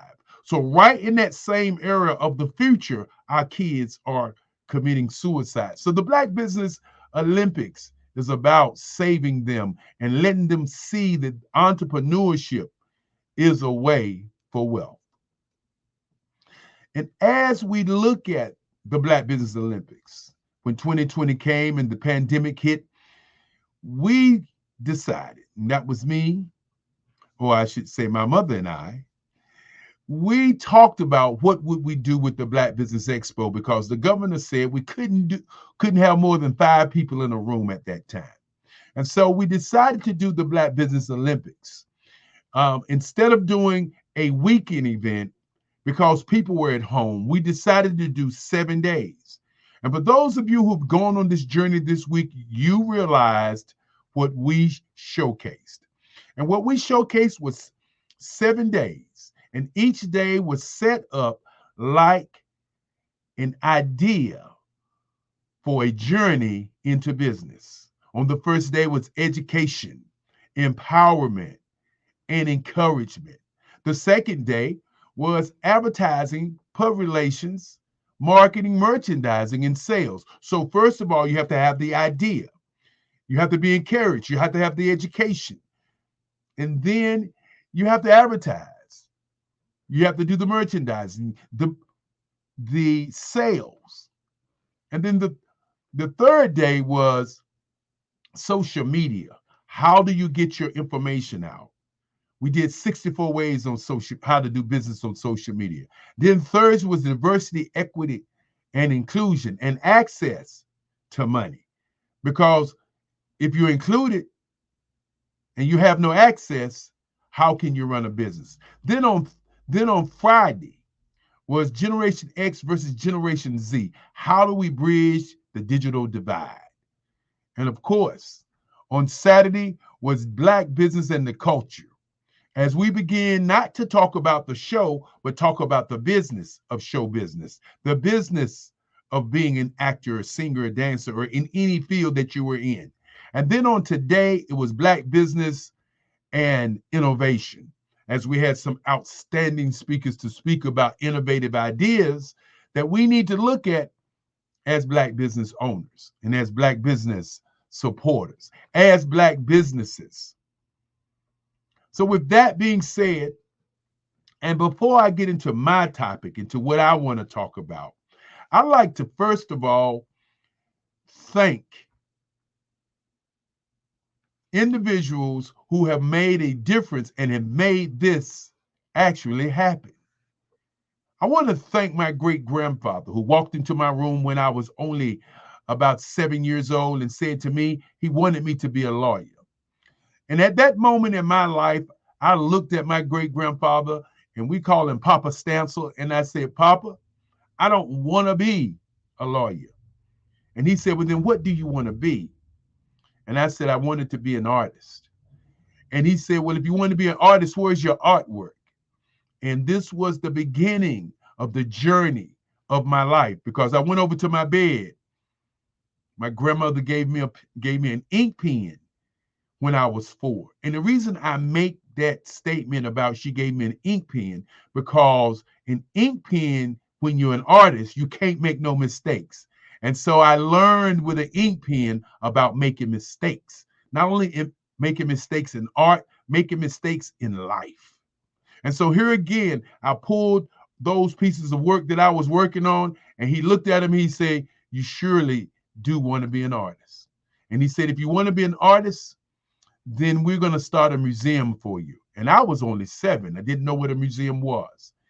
And he took me to museums so that I could see them. And once I saw them, I was in a space of realizing what I wanted to be.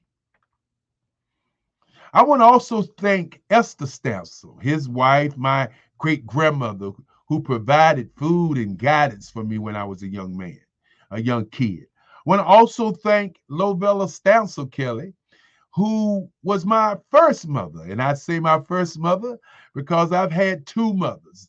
My second mother was my mom's, Frances Cagle. I want to thank both of these ladies, because these ladies are the ladies who made me the man I am today.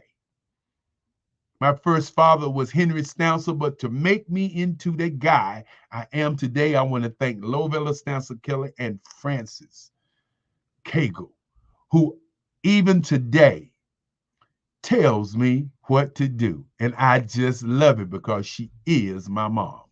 I want to thank my sisters. I want to thank the chef who cooks during the Black Business Olympics, Esther Sherrill. And then I want to thank my sister sponsors, Lisa, or we call her Crystal Williams. And I want to thank Alfreda, my youngest sister. These are my two main sponsors of what I do. And when I say main sponsors, I mean mental sponsors and financial sponsors of what I do, giving me the idea that I can continue to do what I do and don't stop and don't let nobody stop me from stopping. Then, of course, I like to thank the team. And when I begin to talk about the team of people who have worked to make this whole week happen, I have to begin to talk about Alonzo Cagle, my brother. Have to definitely talk about him as he continues to push me to continue to push this idea and this journey forward. I want to thank a young lady who's come into my life as a person who continues to surprise me each and every day. Want to thank a young lady by the name of Maroc Hicks. Maroc Hicks, for those of you who are speakers, you know when you get information, it's coming from Maroc Hicks. When you get your information, your bios, your scripts, and all the things that happen behind the scenes, it's Maroc Hicks. When you are thinking about this show and you get to be a speaker, you will learn to know Maroc Hicks. I also want to thank Dr. Madeline Ann Lewis. Dr. Madeline Ann Lewis, who has been more than a rock, who has been more than a young lady who's come to the Black Business Olympics and shown us the way to think, to feel. I would say she's the heart of the Black Business Olympics. And as I begin to thank people, this is what we must do. We must thank each person who not only attends, but we must thank the people who make it happen. I want to thank the president of the Black Business Olympics. I want to thank Angela Green and the chairman of the board, Gerald Stone. I want to continue to thank people who have also been in the background. I want to thank R.J. Stevens, young man who's been making things happen, who's looking at what we're doing and is pushing the envelope of progress for us to move forward. I want to thank Andrea Adams. Not only Andrea Adams, I want to thank Fazelma Lynn. Yes, indeed, a young lady with 911 Parenting University. I want to thank another individual. I want to thank Sidney Warmsby and Grant McGaugh from Omaha. As these young men continue to work with me, I want to thank Carla Allen, who works on the weekends for us. I want to thank Helene Joseph, who today exemplified what Blackness is all about. A young lady who stepped in and moderated all day long. Just a force of nature.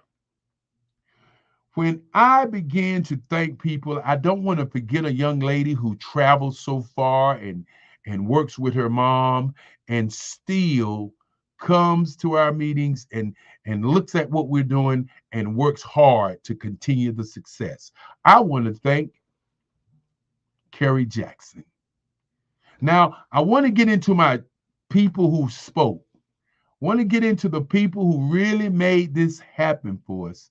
And I'm going to try to move kind of rapidly because I know my time is running down. And when time is running, you know, I always say, this was a long week, but it's not longer than life. I want to thank my moderators on Monday, Barbara H. Smith, Tamisha Thomas, and Fazelma Lynn, who did outstanding work. Our speakers on Monday who talked about encouragement, who talked about leadership, who talked about the greatness of being in business. I want to thank Dominique Simpson Milton. I want to thank Arlo Washington, Chasima Giles, Tammy Washington. I want to thank Vanessa Kelly. I want to thank Kimberly Michelle, Wesley Green, and of course, Chad Lawson Cooper and Joel Savant. Great speakers on Monday. On Tuesday, I want to thank the moderators, R.J. Stevenson, who really all day, he moderated all day. He and Grant McGaw. You got to understand, R.J. Stevenson moderated Tuesday and did fireside chats. Fireside chats all day and moderating all day. That's what Blackness is all about. The speakers, we had Muriel Tukerson, and she was from Australia. We had Rick Rollins out of Atlanta, Georgia. We had Joseph Simmons, Odessa Clark. We had Sedona McPaul, Andre Ward. We had Dr. Dennis Goplin. We had Dr. Carol Bob Green, who was scheduled to speak for us. We look forward to her speaking next month. We had Lee Roy Jones, Dr. Dennis. We also had Joy T. Lane, as these speakers spoke about advertising, public relations, marketing, sales, and merchandising. Then on Wednesday, which was 64 ways to do social media, we had Grant McGaw from Omaha, Cassandra Mitchell, and the incomparable Maroc Hicks. Our speakers started out in the morning with Alan Thornton of 40 Acres Conference. We had Dr. Barbara Wright, the $1 million grant maker. We had Roy T. Wright. We had Andrea Adams, Dr. Tandra Price, a priceless individual who talked about networking. We had Crystal Logo, and want to stop there for a minute, who not only did a presentation, but stepped in and moderated for us. We had Renata Brown, of Black Hour Street. We had Carla Hill, Artista Williams. And then we had Fazelle Malin, Parenting 911, Angela Baptiste, and Elton Benjamin. Now on Thursday, which was a great day, Thursday's Diversity, Equity, Inclusion Day, we had our moderators, Kerry Jackson, Andre Ward, and again, Maroc Hicks. Our speakers were Edward Amy, Tasima Giles, Sean Ho Kim. We had Christopher Chestnut, Michelle Mander, who was in Africa talking about the jewels. We had Sharon Thicklin. We had CJ Spencer, Kyle Green, Pamela McKinney. We had Ivanka Farabee. We had Dr. Latoya L. Smalls. And then, of course, closeout show with the incomparable Dr. Madeline Ann Lewis. And those were the speakers for 4 days. And I want to say to them, thank you, thank you, thank you, thank you. Then, of course, on Friday, we had Grant McGaw of Omaha, Cassandra Mitchell, and Kerry Jackson. Want to say to you three moderators, because y'all are the lifebloods, y'all do 4 hours. Want to say thank you for what you did. And then the speakers, Michelle Mander out of Africa, Fazelle Malin, Fiona Shivers, Brenton Thomas. We also had Evans Magande. We had Rudy Bailey. We had Shanita Moore, attorney Larry D. Halls, Keenan Jones, Dr. Margaret Grant Maynard.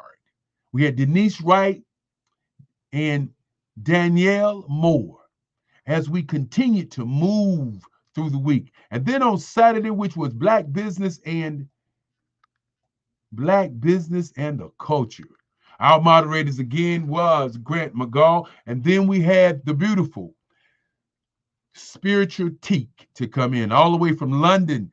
And she was one of our moderators that did an outstanding job. And then Andre Adams showed up in the evening to close it out with speakers like Dr. Curtis Charles, Trinidad, Darius A. Stanton, Melvina Ford, Renee Holtz, Sonia McCarter, and of course, Toria Hodge, excuse me. And then we had Dr. Audrey Oliver, Dr. Stephanie Audrey, and Kiti Awadu, who talked about health and how to change your health and what to think about how you live. Then we had Toria Hodge again. We had Jay Hammond, who talked about cryptocurrency. And you know, that was just on Friday. Then on Saturday, we had Levon, on Sunday, which is today, we had a gentleman by the name of Levon. Then we had Helene Josephs. And want to just again stop and say to Helene Josephs, thank you, thank you, thank you. You showed us today what Blackness was all about. You showed us today what commitment was all about. You showed us today what living the life is all about. Want to thank you again. And then, of course, we had Kerry Jackson, one of our moderators. Now, our speakers were Bakeka Blakemore, Dr. Enola Forte, Wade Randolph, T.J. Wright, Dr. Sade Adu. And for those who missed Dr. Sade Adu, you really missed a treat. As not only did she take the time out to talk about innovation and talk about branding, she did 2 hours. She did a marathon. She did 2 hours where she answered questions that came from our audience. And when she started to talk, she was so exciting to the questions that started shooting into our inboxes. And she was so kind to take all of those calls, to take all of those questions and answer each one of those questions. And what a wonderful job she did. And then after her, we had a fireside chat with Helene and, of course, Kerry Jackson. And as we end the day, I want to say to each and every one of you, thank you, thank you, thank you.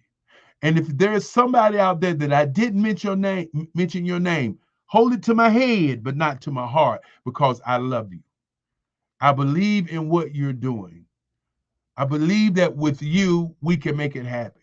And to all of the Black businesses that didn't get a chance to speak, just remember that your legacy depends upon what you do and not what we do. That is also powerful. Your legacy depends on what you do, not what we do. And let me do maybe a few minutes presentation for all of those who are still here with us. I want you to think about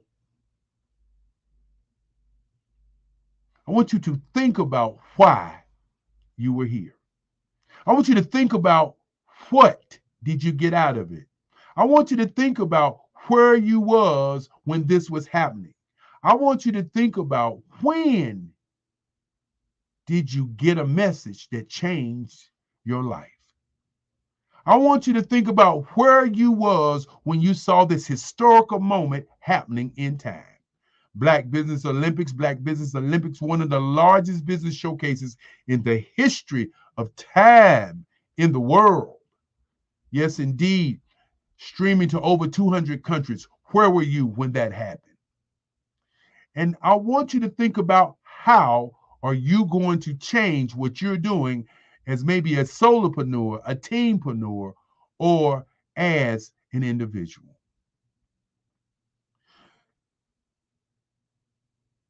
Tonight, I want you to think about what is your mindset? What is your mindset? Why do you think like you think? Why is your mindset? How is your mindset shaped for you to do business? What is your skill set with your mindset? What skills do you have to create the type of business that you want to be in? But more importantly, how did you get your mindset? I want you also to think about your state of mind. The reason that I break up the mindset, the mind set and the mind state is because our mindset is set up by our environment. And if our environment is a poverty mindset, then we want to start from the bottom to go to the top.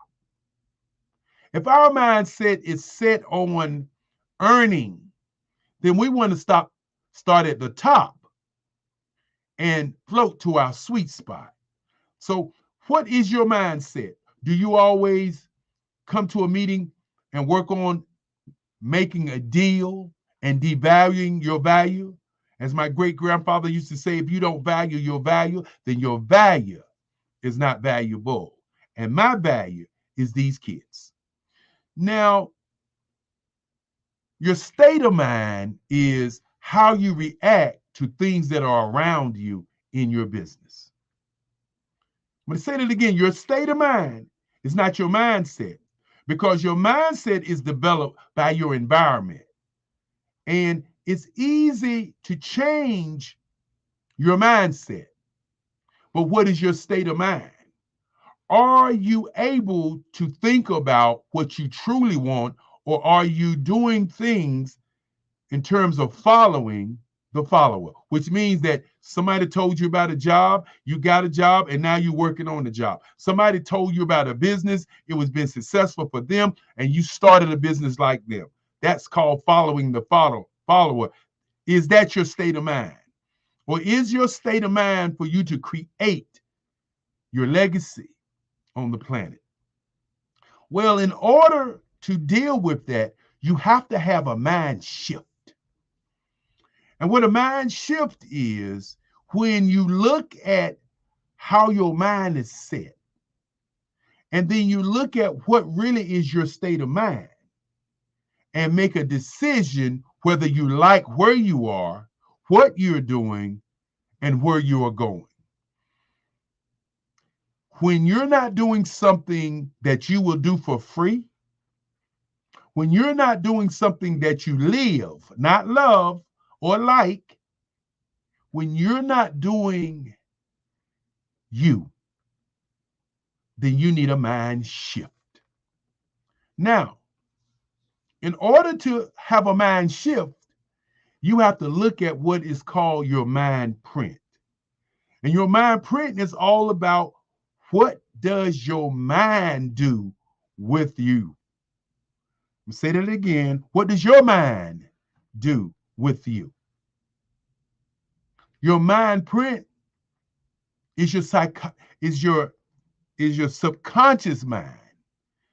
What's in your subconscious mind? What do you think about each and every day? I call that a part of the mind print. I call that your gray print, because you can put a lot of garbage in it to turn black. You can put a lot of good things in it, and it will expand. Think about your subconscious thoughts this morning when you woke up. What did you think about? What did you declare this day was going to be about? Then, of course, inside of your mind print, there's your red print, which is what courses through your blood. How do you show up? How do you handle what's going on in your life? Do you get ticked, mad? Are you emotional? Do you fall into those areas of greed, emotion? Do you fall into those three categories? Greed, emotion. Do you fall into those three categories? And I'm going to let you think about the third one. And then it's your blueprint.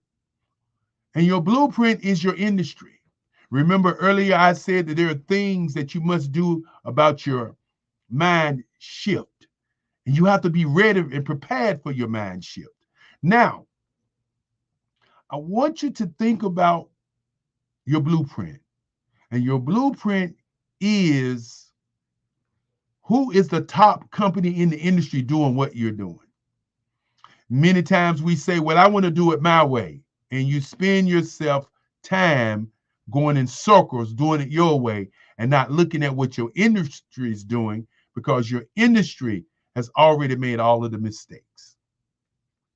And then your green print. And your green print is, How do you earn money off the industry? Now, my great-grandfather used to say to me that none of this means anything. Nothing, unless you take these 5 or 6 other principles that he gave to me when I was a child. Now, the last but not least on your mind print is your black print. And your black print is your exit strategy, your retirement, and your wealth management. Are these things that you have in place? If not, you got to look at those things. And then, of course, your time stamp. What are you going to leave on the planet when it's all gone? And as I was beginning to think about these things, I want to leave you guys with what my great-grandfather used to say about life. He said the number one thing to do is thinking. The number 2 thing is sales. The number 3 thing is research. I know them like the back of my hand.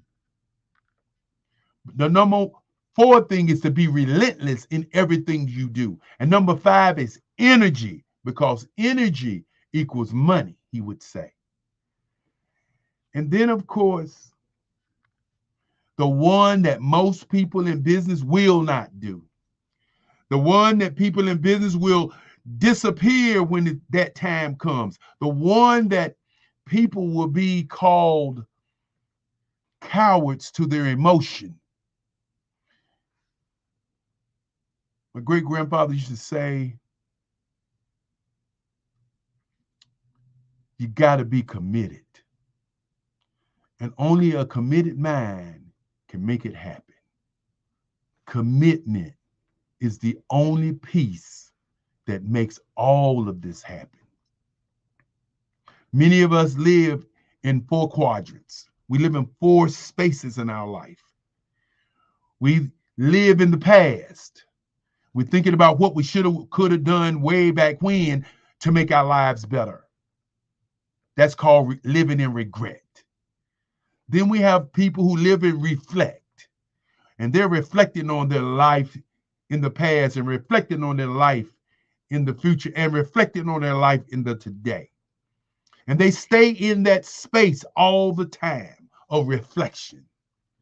And then there are people who live in what we call anxiety, living in and thinking about what the future holds. But today, I want you to live in the today, which is called happiness. I want you to live in your life today.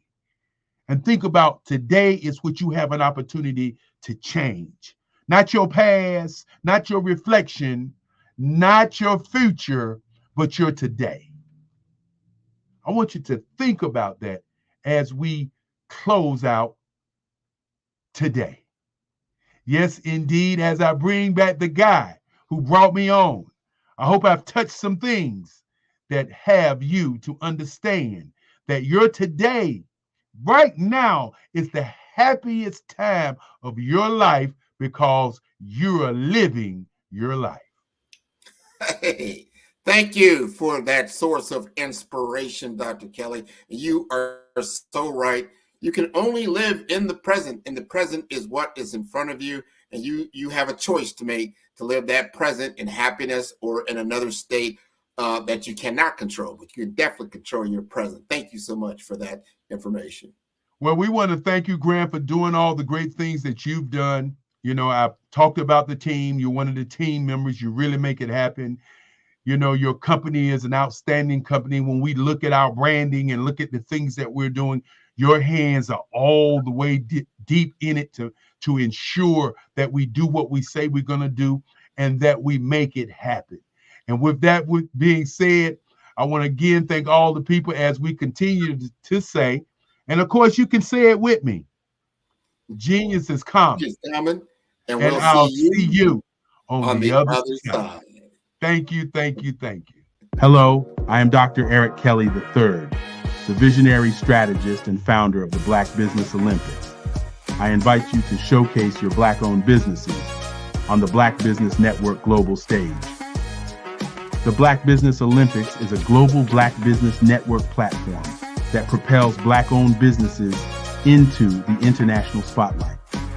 By showcasing your business on the Black Business Olympics platform, you can reach a worldwide audience of potential customers, partners, and investors. You can also establish yourself as a thought leader and expert in your field, attract lucrative partnerships, and more speaking engagements. In addition, the Black Business Olympics platform provides a valuable opportunity to connect and collaborate with like-minded entrepreneurs and business professionals from around the world. This can lead to new business opportunities, ideas, and relationships. Finally, by sharing your story and expertise on the Black Business Olympics platform, you can inspire and empower others. This is a powerful way to make a positive impact on the world and leave a lasting legacy. If you are a Black-owned business owner, I encourage you to seize the opportunity to showcase your business on the Black Business Olympics platform. It is a once-in-a-lifetime opportunity to make an indelible mark on the world. Be one of the 1,000 visionary entrepreneurs who are changing students' lives, shaping industries, and leaving an unforgettable legacy for their families. Unleash your voice on our global stage and watch your business thrive. Black Business Olympics is one of the largest Black business showcases in the history of Black business in the world. Yes, the entire world. Just give me a call today at 919-308-9090